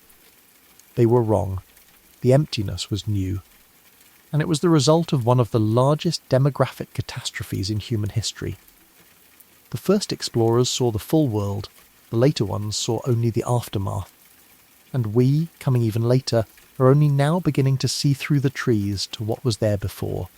LiDAR and archaeology and soil science are slowly, carefully giving back names to the nameless, shapes to the shapeless, evidence to what was once only rumour and legend and the faint oral memories of survivor communities. It is slow work, gentle work, the kind of work that requires patience and respect. But it is happening. For a moment, just breathe. Think about the Amazon as it is right now, the vast, dark, breathing forest. The river moving beneath the canopy. The birds and the insects and the rain. And beneath all of it, beneath the roots and the soil and the centuries, the dark earth, the terra preta, the made soil, the human handprint on the land that the forest has almost, but not quite, covered over. The Amazon is not simply nature. It is, in many places, a garden, an ancient, overgrown, breathtaking garden made by human hands over thousands of years. And the gardeners are gone. But their work remains. The world turns slowly, and so do we. Chapter 12. The Stone Towers of Great Zimbabwe. There is a place in southern Africa where great towers of stone rise from a granite hill, and where for many centuries the people who lived nearby knew exactly who built them. Their ancestors built them. But for a long time European historians refused to believe that. Great Zimbabwe is a complex of stone enclosures and towers in the country now called Zimbabwe, which takes its very name from these ruins. In the Shona language, the word Zimbabwe means roughly great stone houses or venerated houses. The ruins cover nearly 800 acres. At their centre is the great enclosure, a massive oval wall built from granite blocks fitted together without mortar, the stones shaped and laid with extraordinary skill and precision. The outer wall is nearly 250 metres long, up to 11 metres high, and in places nearly 5 metres thick. Inside the great enclosure, there is a conical tower, solid granite blocks, tapering toward the top. No doorway, no room inside, just a solid tower, perhaps 9 metres tall, that seems to have been built as a monument or a symbol, something meant to be seen rather than entered. Great Zimbabwe was the capital of a powerful state, the Kingdom of Zimbabwe, which flourished between roughly 1100 and 1450 AD. At its peak, the city housed perhaps 18,000 people. It was the centre of a trading network that reached far beyond southern Africa. Gold from the interior of Africa passed through Great Zimbabwe to the coast, and from there to Arab and Indian and eventually East Asian traders. Chinese porcelain has been found in the ruins, Persian and Arab pottery, glass beads from as far as the Middle East. Great Zimbabwe was not isolated. It was a node in a global network, a city that knew about the wider world because the wider world's goods were flowing through it. The city's decline began around the 15th century, around the same time as Tiwanaku and around the same general era as Angkor. Some researchers believe environmental degradation played a role, too many people, over too long a time, depleting the land around the city of firewood and grazing grass. Trade routes may have shifted, as they sometimes do, carrying wealth away from one centre and toward another. A rival state, the Mutapa Kingdom, rose to prominence in the north and may have drawn population and power away from Great Zimbabwe. Gradually, the city emptied. The walls remained, the conical tower stood. The granite, which needs no mortar because it is fitted so precisely, held together without anyone to maintain it. Now, about the European historians.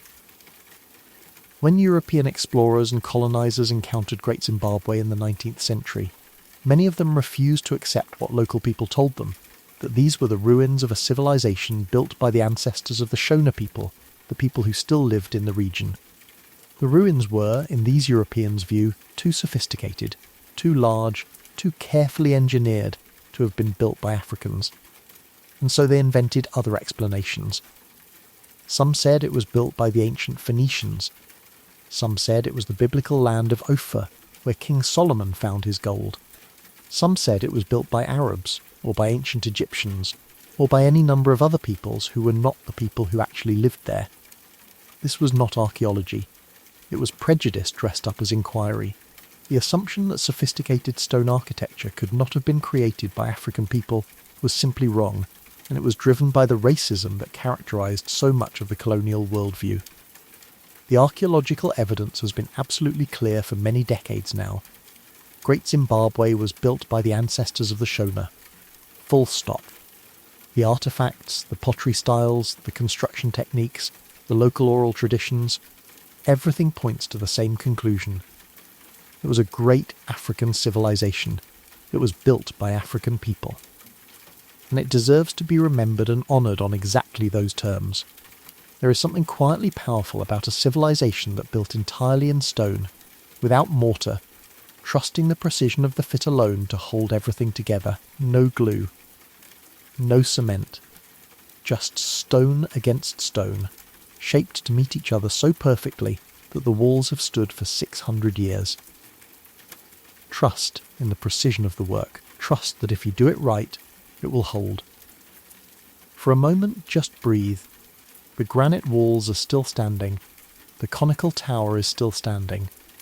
The country that bears the name of these ruins is still there, carrying that old word forward through centuries of change. Zimbabwe. Great stone houses. Venerated houses. Still venerated. The world turns slowly, and so do we. We are nearing the end of our third passage tonight. The night is deep now. The world outside your window is at its quietest. That deep, still quiet that comes in the small hours when most things have settled into their rest. Let your body be exactly where it is. Let the blanket be exactly as heavy as it is. Let the room be exactly as dark or as light as it is. Nothing needs to be different from what it is. You have travelled very far tonight, across thousands of years and thousands of miles. You have stood in the Cambodian jungle and on an English chalk plain and in the Amazon forest and before a granite tower in southern Africa. You have heard the names of people and places that most of the world has forgotten. But you have not forgotten. Or perhaps you have, gently in the soft way that sleep takes things and transforms them into something quieter. And that is fine too. The stones are still standing. The drains are still running their patient underground channels. The lines are still drawn in the pale Peruvian earth. And you are still here, breathing softly in the dark, held by the same old patient world that held all of those people, all of those cities, all of those long and vanished and quietly extraordinary lives. Rest now. Let the story drift. Chapter 13. The city built on water. Imagine you are drifting slowly across the surface of a lake. Not a wild lake, a managed one. A lake that has been lived with, worked with, shaped by human hands over many generations. The water is calm. Early morning. A mist sitting low on the surface, so that the far shore is barely visible, just a soft dark line between the pale water and the pale sky. Around you, rising from the lake itself, are islands. Not natural islands exactly. Made islands, flat platforms of earth and reed and stone that have been built up from the lake bottom over decades, anchored by the roots of trees and plants, connected to each other by causeways and canals. On those islands, houses, gardens, flowers in colours so vivid they seem to push back against the grey morning mist. Canoes moving silently between the islands, carrying vegetables and flowers and clay pots to market.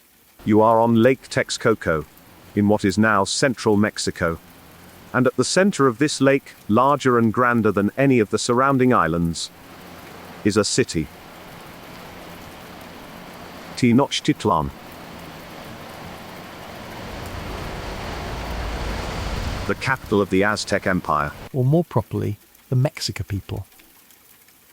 A city that at its peak in the early 16th century housed perhaps 200 to 300,000 people, making it one of the largest cities in the world at that time. Larger than London, larger than Paris, larger than Rome had been for centuries. Built on water, sustained by water, organised around water. The causeways that connected Tenochtitlan to the shore were enormous, wide enough for 10 people to walk abreast. The city itself was divided into 4 great quarters, each organised around its own temples and markets and neighbourhoods. At the centre, the great ceremonial precinct, dominated by the Templo Mayor, the Great Temple, a stepped pyramid rising high above the city, painted in brilliant colours, topped by 2 temples, one dedicated to the rain god Tlaloc, one to the war god Huitzilopochtli. The markets of Tenochtitlan astonished the Spanish soldiers who first saw them. Herne Courts, the Spanish conquistador who led the conquest of the Aztec Empire, wrote letters back to the Spanish king describing the market of Tlatelolco, the great market of the sister city just north of Tenochtitlan. He said it was larger and better organised than any market in Spain, that it sold everything imaginable, gold and silver and precious stones, cloth in every colour, food of extraordinary variety, pottery, tools, animals, medicine, that there were judges walking through it to settle disputes on the spot, that everything was orderly and clean. He was describing a civilization of sophistication and complexity that matched or exceeded what Europe had produced. And within 2 years of his first seeing it, it was gone. The Spanish conquest of the Aztec Empire is one of the most dramatic and terrible stories in all of human history, and tonight we are going to hold it gently, without dwelling too long in the violence of it. Because violence is not what tonight is about, but the basic facts are important, because they are true, and because they tell us something about how civilizations end. The Spanish arrived with steel weapons and horses, both of which the Mexica had never encountered. But the decisive factor was not weapons, it was disease. European diseases, primarily smallpox but also measles and others, swept through the population of central Mexico with devastating speed. The people of Mesoamerica had no immunity to these diseases, having had no previous exposure to them. Estimates of the death toll vary enormously, but many historians believe that between 50 and 90% of the indigenous population of Mexico and Central America died within a century of European contact. 50 to 90%. Tenochtitlan was besieged by Spanish forces and their indigenous allies, peoples who had their own grievances against Aztec domination. The great city, weakened by smallpox that had already killed enormous numbers of its defenders, including one of its rulers, fell in 1521. The Spanish tore it down, deliberately and systematically. The stones of the Templo Mayor were used to build a cathedral. The canals were filled in. The lake was gradually drained over the following centuries. The entire physical fabric of the city was dismantled and built over. Mexico City stands on the site today. Occasionally, during construction work, the foundations of Tenochtitlan appear beneath the streets, a carved stone here, a section of wall there. The Templo Mayor itself was rediscovered during a construction project in 1978, when workers hit an enormous carved stone disc showing the dismembered body of the moon goddess Coyol Soki. Excavations since then have revealed layer upon layer of the old temple beneath the modern city. Tenochtitlan did not vanish into the jungle or the desert. It was buried under its own replacement. The city that came after grew directly on top of it, the way a tree sometimes grows from the ruin of an older tree. For a moment, just breathe. There is something very strange and very human about that.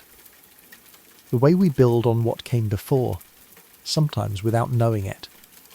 The way the foundations of old things persist beneath new things. The way the past is not so much gone as buried. Mexico City today has one of the highest urban populations in the world. Millions of people living above the silent stones of one of the greatest pre-Columbian cities that ever existed. Most of them passing over those stones every day without thinking about them. But the stones are there, waiting, patiently, as stones always wait. The world turns slowly, and so do we. Chapter 14. The People of the Long Houses and the Empty Villages.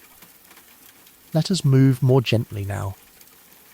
Less history, more feeling, because we are moving into the quieter, softer part of this long night journey, and I want the pace to slow, the way a river slows as it widens and approaches the sea. There are civilizations that vanished not with drama, not with conquest, not with volcanic eruption or catastrophic drought, but with a quietness that is almost harder to understand, a quietness that feels more like a decision than a catastrophe. Or perhaps it is simply that the catastrophe was so slow, so spread across generations, that it never looked like a catastrophe from the inside. There are the ancestral Pueblons. You may know them by an older name, the Anasazi, though many modern Pueblo peoples prefer the term ancestral Pueblons, and that preference deserves to be honoured. They lived in the high desert plateau of what is now the American Southwest, in the region where the states of Colorado, Utah, New Mexico and Arizona meet at a single point. They were remarkable builders. Over many centuries, they developed an architectural tradition of extraordinary sophistication, building multi-story stone dwellings in canyon walls, on mesa tops, in the faces of cliffs hundreds of feet above valley floors. The most famous of their sites is Cliff Palace at Mesa Verde in Colorado, a complex of over 150 rooms and 23 circular underground ceremonial chambers called kivas, all built into a natural alcove in a canyon wall, sheltered by a vast stone overhang. Cliff Palace was not one person's achievement. It was built and added to over generations. Families lived in its rooms, corn was ground in its grinding rooms, ceremonies were performed in its kivas, children grew up in its sheltered courtyards and looked out over the canyon below and knew this place as home. And then, around 1300 AD, it was abandoned. All of it, not just Cliff Palace, but virtually all of the great cliff dwellings and canyon settlements of the Mesa Verde region. Within a generation or two, the entire population had moved south, toward the Rio Grande Valley and the southern deserts of New Mexico and Arizona. Why? A prolonged drought is part of the answer. Tree ring records are exceptionally well preserved in the dry southwest, and they tell us clearly that a severe extended drought gripped the region in the late 13th century. Fields failed, springs dried up, the careful water management systems that had sustained communities for generations began to fail. But drought alone may not explain the completeness of the abandonment. There were other droughts before this one, and the people had survived them. Some researchers believe social factors were also at play. Evidence of conflict and violence in some sites from this period suggests that as resources dwindled, tensions between communities rose. The dense canyon-sheltered villages that had been protective in earlier times may have become traps, places where conflict and disease could spread quickly. The decision to leave, if it was a decision, may have been as much about the human environment as the natural one. The descendants of the ancestral Puebloans are the Pueblo peoples of today, the Hopi, the Zuni, the Acoma, and many others, who still live in the southwest and still maintain living traditions that reach back to those canyon walls and circular kivas and carefully laid stone rooms. The culture did not vanish. It moved, it adapted, it survived, but the places were left behind. And there is a particular quality to the silence of an abandoned cliff dwelling that is unlike the silence of most ruins. Maybe it is because the rooms are so intact. The stone walls still stand. The roof timbers, preserved in the dry air, still hold. You can put your hand on a wall and feel the handprints of the people who plastered it. The actual pressure of actual hands, 700 years old, still present in the dried clay. You can crouch in a doorway that was built for a smaller person than most of us are today, a doorway that a child might have run through 1,000 times, and feel the strange doubling of time. The past, so close. The present, so immediate. The thin wall between them made only of years. For a moment, just breathe. Feel the dry air of the canyon. The warmth of stone that has absorbed the sun. The stillness of a high desert afternoon, that particular dense, golden stillness. The people who left these places did not leave their identity behind. They carried it with them, in memory and ceremony and language and story. They are still here, in different places with the same deep roots. Nothing is ever entirely lost. The world turns slowly, and so do we. Chapter 15. What the ice remembers. Let us go somewhere cold now. Let the dry canyon heat fade, and let something cooler and quieter settle around you. We are going north, far north, to the edge of the world where the land meets the ice and the ice meets the sea, and the sea freezes in winter into a flat white plain that stretches out to the horizon and beyond. There have been civilizations in the Arctic and subarctic that most people never think about when they think of lost civilizations, because when we picture lost cities, we tend to picture stone temples and jungle and sand. We don't often picture ice. But the Arctic has its own extraordinary history of human culture, its own lost worlds. The Dorset culture, which archaeologists also call the Paleo-Eskimo people, lived across the eastern Arctic and subarctic of North America, from Alaska to Greenland and down into Newfoundland, for roughly 3,000 years.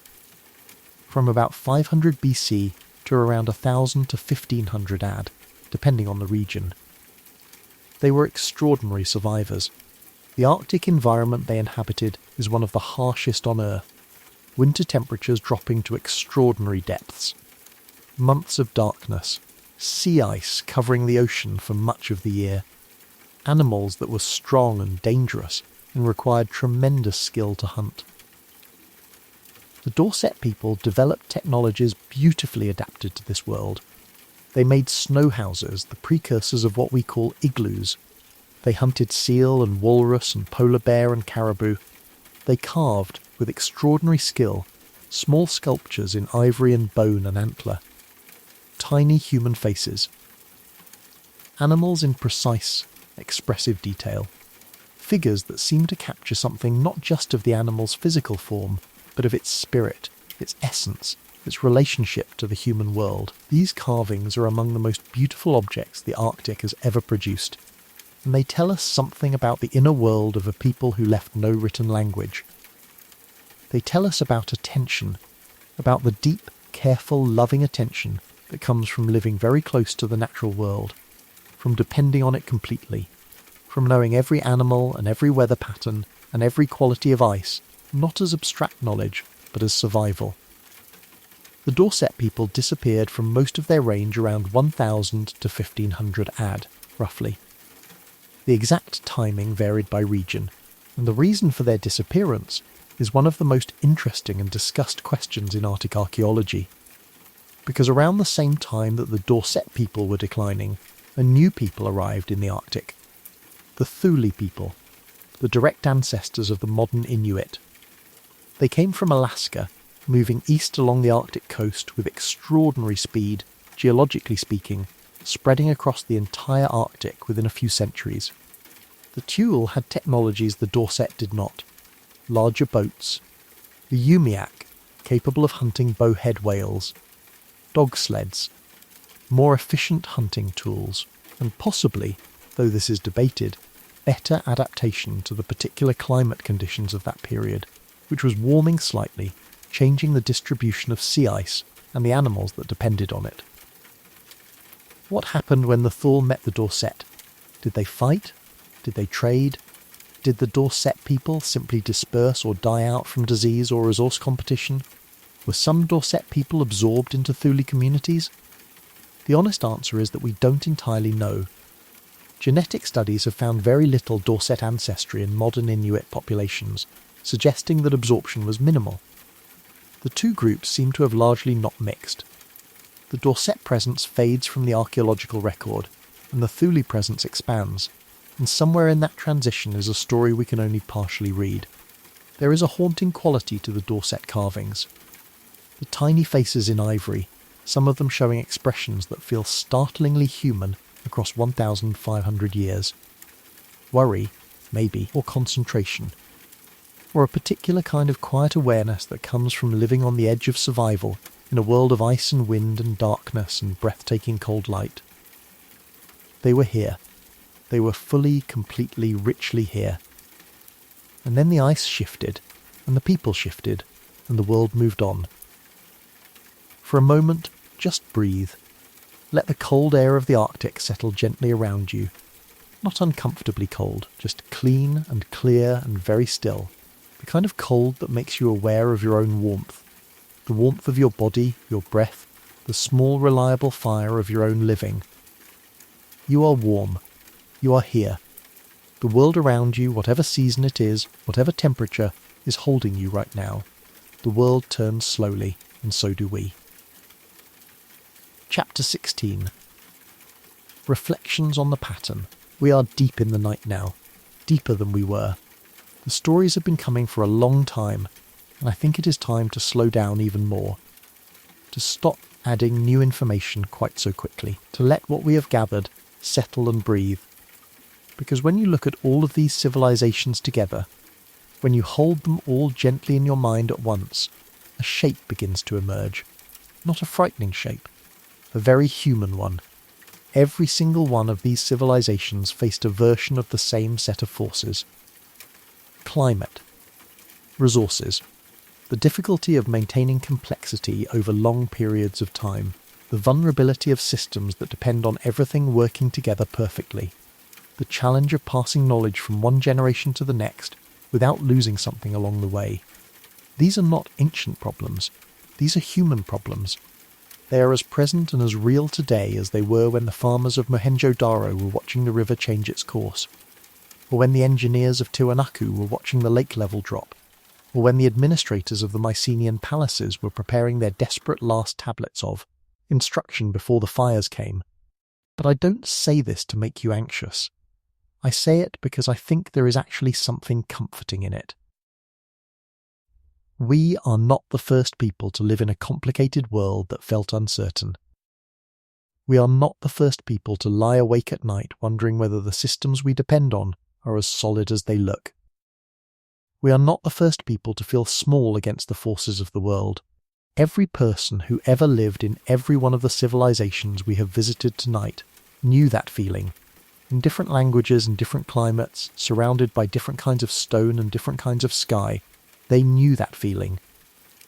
And they still got up in the morning. They still tended their fields and fed their children and walked to the market and came home at evening and lit their fires and listened to the dark outside their walls and found enough peace to sleep. They found enough peace to sleep. That is remarkable. That is the most ordinary and the most extraordinary thing about human beings throughout all of time. That we find, most nights, most of us, enough peace to sleep. Even in uncertainty, even in difficulty, even in the long, slow unravelling of the world we know. We find the peace to close our eyes and let go and drift into the dark. And every morning we are still here. For a moment, just breathe. Let that thought settle around you like a warm blanket. You are part of a very long line of people who found, most nights, the peace to sleep. Most of them in much harder circumstances than the ones you face tonight. Most of them without the warmth and safety and quiet that you have right now. You have it. Right now. Tonight. Let yourself have it fully. The world turns slowly, and so do we. Chapter 17. The Things We Carry Forward. There is one more thing I want to tell you in this part of our journey, before we begin to slow down even further and move into the last and quietest portion of this long night story. Something about what survives. We have been talking about what was lost, and yes, much was lost. Languages, knowledge, art, ways of being in the world that were unique and irreplaceable, agricultural techniques that took thousands of years to develop, astronomical observations, medical knowledge, ecological understanding built up over countless generations of careful attention to specific landscapes. All of that loss is real, and it deserves to be mourned quietly and honestly. But something always survives too. The descendants of the Indus Valley people are still there. The people of Pakistan and northwest India carry, in their genes and in some aspects of their culture, traces of that ancient civilization. We just can't quite identify which traces are which. The Khmer people of Cambodia are still there. Angkor Wat is still a living religious site, still visited by Buddhist monks, still the subject of national pride and identity. The ancient and the present are not separate. They flow into each other. The Pueblo peoples of the American Southwest are still there, still performing ceremonies in round kivas, still building in adobe and stone, still maintaining the connection to the landscape that sustained their ancestors. The Aymara and Quechua peoples of the Andes are still there, still farming some of the highest and driest land on earth, still carrying within their languages and traditions something of the Tiwanaku world. The Shona and related peoples of Zimbabwe are still there. The name of their country is the name of their ancient home. The Inuit people are still there. Carrying forward an adaptation to the Arctic that reaches back through the Thule, and, in small ways, perhaps even touches the Dorset who came before. And every human being alive today carries in their body the inheritance of every human civilization that ever existed. The Dina of Neolithic farmers who built the earliest phases of Stonehenge, the mitochondrial lineages that trace back to the people who first walked out of Africa and populated the world, the deep cellular memory of every climate and every landscape and every sky under which human beings have ever lived. You carry all of that. Right now. In the quiet of this room. In the slow rise and fall of your breathing. In the warmth of your body that knows, without being told, how to keep itself alive through the night. You are made of all of it. Every lost civilization we have visited tonight is, in some small and real way, part of what made you. The migrations and the adaptations and the knowledge and the loss and the survival, all of it flowing forward through time like a river, branching and joining and branching again, until it reaches you.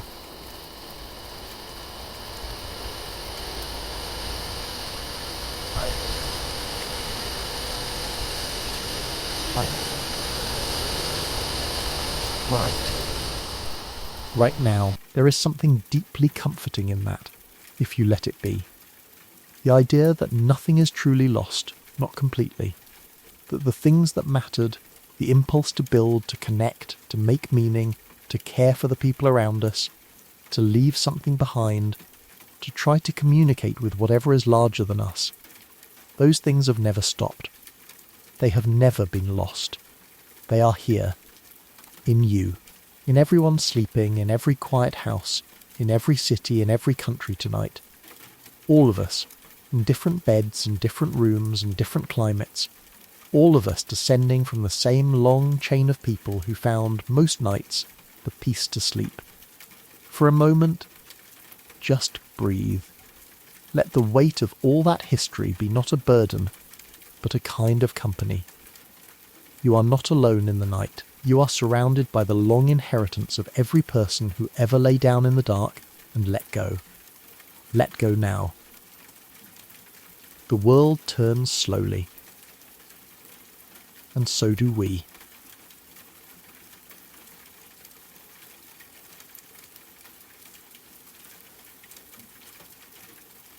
Chapter 18. The slow return of things. We are near the end now.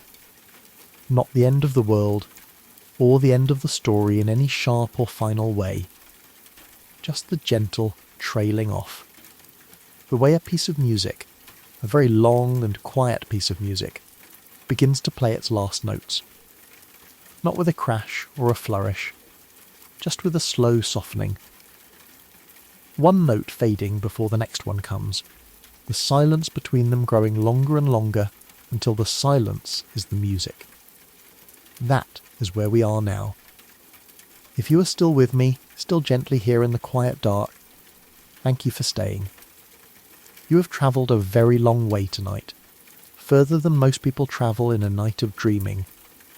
Through deserts and jungles and high cold lakes and chalk plains and frozen Arctic shores, through 5,000 years of human building and 10,000 years of human wandering. You can put it all down now. Gently. Like setting something heavy on a table and stepping back and just looking at it for a moment before you turn away. You don't need to hold any of it, it will still be there. Let your body be heavy. Let your eyes stay wherever they are, open or closed, it doesn't matter. Let the room hold you the way the earth holds everything placed upon it, without effort, without asking anything in return. Just rest. For a moment, just breathe. The world turns slowly, and so do we. I want to tell you one last gentle thing before we drift all the way to the end. There is a word that archaeologists use sometimes, and it is one of my favourite words in the whole language of old things. The word is palimpsest. A palimpsest, originally, was a piece of parchment that had been written on, scraped clean, and written on again. Because parchment was expensive and rare, scribes would sometimes erase old writing and write new words over the top of it. But the erasure was never perfect. If you look closely, if the light falls at exactly the right angle, you can still see the ghost of the old words beneath the new ones. 2 layers of meaning, 2 moments in time, occupying the same surface. Archaeologists use the word to describe landscapes. A palimpsest landscape is one where many different periods of human activity are layered on top of each other, each one partially erasing the one before, but never completely. The Roman road beneath the medieval village beneath the modern city, the Neolithic field system beneath the Bronze Age burial mound beneath the Anglo-Saxon farmstead, beneath the English country lane you might drive down today, without knowing any of it is there. Every landscape we have visited tonight is a palimpsest, and so is every other landscape in the world. The street you walk down today, or the neighbourhood you live in, or the field or the forest or the coast nearest to your home. All of it layered, all of it carrying within it the traces of everything that came before, imperfectly erased, waiting for the right angle of light. You are a palimpsest too. Your body carries the traces of everything that made it. Your mind carries the traces of everything that shaped it. Your heart carries the traces of every person who has ever touched it. Nothing is perfectly erased. The old words show through. And that is not a sad thing. That is one of the most beautiful things I know. For a moment, just breathe. Let the layers settle. Let the old words rest beneath the new ones. All of them true. All of them yours. The world turns slowly, and so do we. Chapter 19.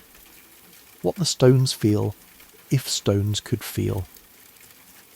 I want to take you somewhere one last time tonight. Not to a specific place with a specific name, just to a feeling. An imagined place that holds something of all the places we have visited. Imagine you are sitting at the edge of an old ruin. It doesn't matter which one. Choose the one from tonight's journey that felt most like yours. The one that, when I described it, made something in you go quiet in a particular way. Maybe it was the jungle light filtering through the roots at Angkor. Maybe it was the grey stones of Stonehenge against the chalk-pale sky. Maybe it was the pale desert of Nazca, empty and still under the enormous southern stars. Maybe it was the dark earth of the Amazon that made soil, that human handprint left in the land. Maybe it was the cliff dwelling above the canyon, warm stone under your hand, the impression of an old palm still present in the plaster. Wherever you are sitting quietly. The light is soft. There is no wind, or just the faintest suggestion of one, the kind that barely moves the air but reminds you that air is moving, that the world is breathing. The stones around you are warm from the day's sun, or cool with the night, whichever feels right to you.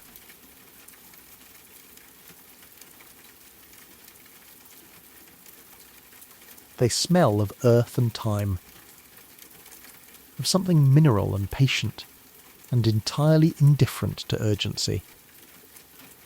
They have been here a long time. They will be here a long time after. And right now, in this imagined moment, you are here with them. Just sitting. Not trying to understand anything. Not trying to remember anything. Just present with the age of this place and the quiet of this evening and the slow, reliable weight of your own body. The people who built this place are gone.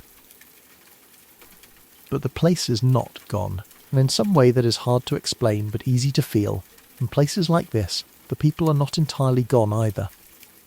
Something of them remains in the shape of what they made, in the angle of the wall, in the choice of where to place the doorway so that the morning light falls exactly there, in the care that went into fitting one stone against another so that they would hold together without needing to be forced. Someone loved this place. Someone spent part of their one life making it exist. And it still exists. That love is still here, in the stone. Patient. Quiet. Asking for nothing. For a moment, just breathe. Let the stones be warm around you. Let the air be still. Let the light be whatever soft colour it is in this place you have chosen. You are here. That is everything. The world turns slowly, and so do we. Chapter 20. The questions that don't need answers. I said at the beginning of tonight's journey that we were not chasing answers. I want to come back to that now, as we near the end, and say it again but more slowly. There is a kind of restlessness that questions can create. The need to resolve, the need to know, the need to close the open door and have the thing settled and finished and understood. But there is another kind of relationship with questions, a softer one, where you hold the question not because you expect an answer, but because the question itself is beautiful, because the shape of the not knowing is worth sitting with. Who were the people of the Indus Valley? What did their writing say? Why did they leave their elegant city and go? We don't know. And tonight, that is okay. What ceremony did the Nazca people perform as they walked the Great Lines? What did they feel, looking up at the vast and ordinary sky above the pale desert, asking it for rain? We don't know. And tonight, that is okay. What did the last person to leave Mohenjo-Daro think as they walked away? Did they look back? Did they believe they were leaving forever? Or did they think they might return in a season, in a year, when things were better? We don't know. And tonight, that is okay. What will the people of 5,000 years from now think if they find the ruins of our cities? What will they make of our roads and our pipes and our millions of small objects? Will they be able to read our languages? Or will our alphabets be as silent to them as the Indus script is to us? We don't know. And tonight, that is more than okay. There is a kind of freedom in not knowing, a kind of rest. When you release the need to have all the answers, something in you can finally stop working, stop searching, stop pressing forward, and simply be. Be here. In this room. In this quiet. In this dark. The questions are beautiful. They have always been beautiful. Humans have been asking them for as long as humans have been able to form a question, sitting in firelight looking up at the stars and saying, in whatever language they had, what is that? Where did we come from? Where do we go? What does this mean? We have never stopped asking. And the asking itself, the simple human act of wondering, is perhaps the most enduring thing of all. More enduring than any city, more enduring than any monument, more enduring than stone. As long as there are human beings lying awake in the dark and thinking about old things, as long as there are people letting their minds drift back through the centuries and wondering about the lives that have already been lived inside this world, the civilizations we have visited tonight are not truly gone. They exist in the wondering. They exist in you, right now. For a moment, just breathe. The world turns slowly, and so do we. Chapter 21. The last long thought before sleep. The night is very deep now. Outside, wherever you are, the world has reached that particular stillness that only comes in the small hours. The cars have stopped moving, or almost stopped. The birds have not yet started. The wind, if there is any, is low and steady, the kind of wind that sounds like breathing. Everything is at rest. And I want to leave you with one last image. Not a dramatic one, not a grand one, just a small, quiet, true one. Somewhere in the world right now there is a site where archaeologists are working. Carefully, slowly, with brushes finer than paintbrushes, with tools no bigger than pencils, they are removing, grain by grain, the earth from something that has been buried for a very long time. Maybe it is a fragment of pottery, a piece of a bowl that someone made by hand, shaped by the pressure of their palms and their fingers into something round and useful, and perhaps a little beautiful. Fired in a kiln, filled with something, grain or water or oil, used for years, broken, perhaps in an ordinary accident, and left where it fell. That piece of pottery has been waiting in the earth for 2,000 years. Or 3,000. Or 5. Waiting with the patience that only things that have no awareness of waiting can have. Just resting. Just being present in the dark of the soil. And now, in a field or a desert or a jungle somewhere in the world, a careful hand is brushing the earth away, grain by grain, and the pottery is returning to the light. And someone is thinking, someone made this. Someone held this. Someone needed this and used this, and in some small way loved this. Who were you? And the pottery cannot answer. But its presence is an answer of a kind. The answer is, I was here. We were here. We mattered enough to make things carefully and use them with our hands. We were alive in this world, in this light, under this sky, in exactly the way that you are alive now. We were here, and so are you. For a moment, just breathe. Let that settle into you all the way down, all the way to the quiet centre of you, where the breathing comes from, where the heartbeat is, where the oldest and simplest part of you lives. You are here, in the same world, under the same stars, breathing the same air that has been breathed by every human being who has ever lived. The oxygen in your lungs right now has been in this atmosphere for billions of years. It has been breathed by Neolithic farmers and Bronze Age kings and Maya astronomers and Khmer engineers and Dorset carvers and ancestral Puebloan children running through cliff-dwelling doorways. The air connects us. The earth connects us. The old patient turning of the world connects us. We are part of a very long and very quiet story, and tonight we are near the end of the telling. But not the end of the story. The story never ends, it just continues, softly, beyond the reach of words. The world turns slowly, and so do we. Chapter 22. Good night. You don't need to go anywhere now. You have travelled enough for one night. More than enough. From the Indus desert to the Cambodian jungle to the Peruvian highlands to the English chalk downs. From Neolithic farmers to Bronze Age kings to Amazon engineers to Arctic carvers. Through drought and conquest and jungle and ice and the long, slow turning of civilizations like great wheels in the dark, you can let all of it settle now. Like sediment settling in still water, slowly, without effort, finding its natural level, the images and the names and the facts drifting down to some quiet place in you, where they can simply rest. You don't need to remember any of it. You don't need to carry any of it. Just let it be there, gently, the way background music is there, the way rain is there, the way the sound of someone breathing near you is there, present, soft. Not demanding anything.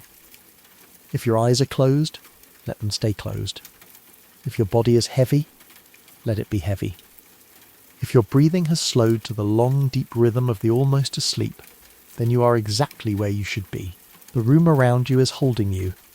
The bed or the floor or the chair, whatever holds you is holding you.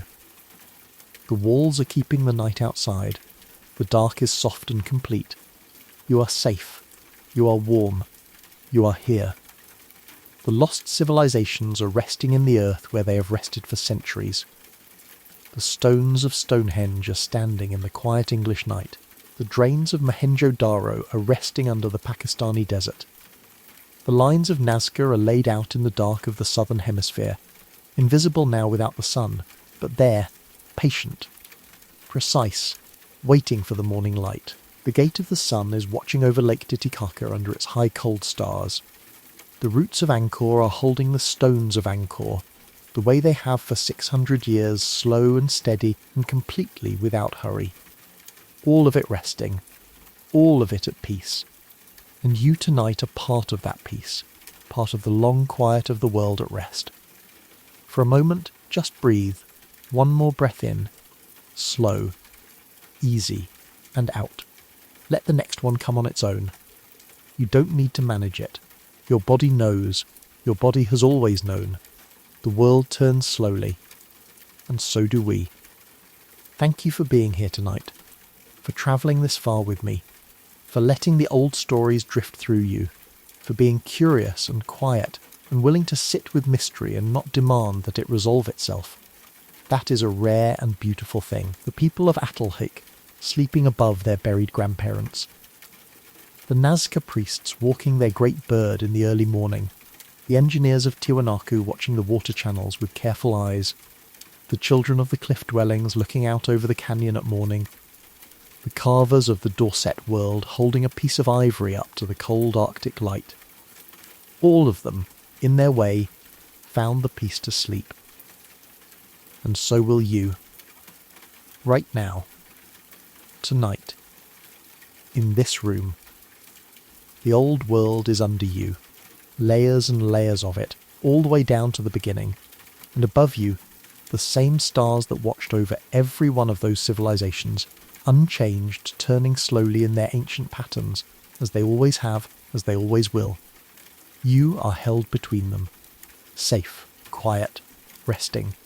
Good night. The world turns slowly, and so do we. And so do we. And so.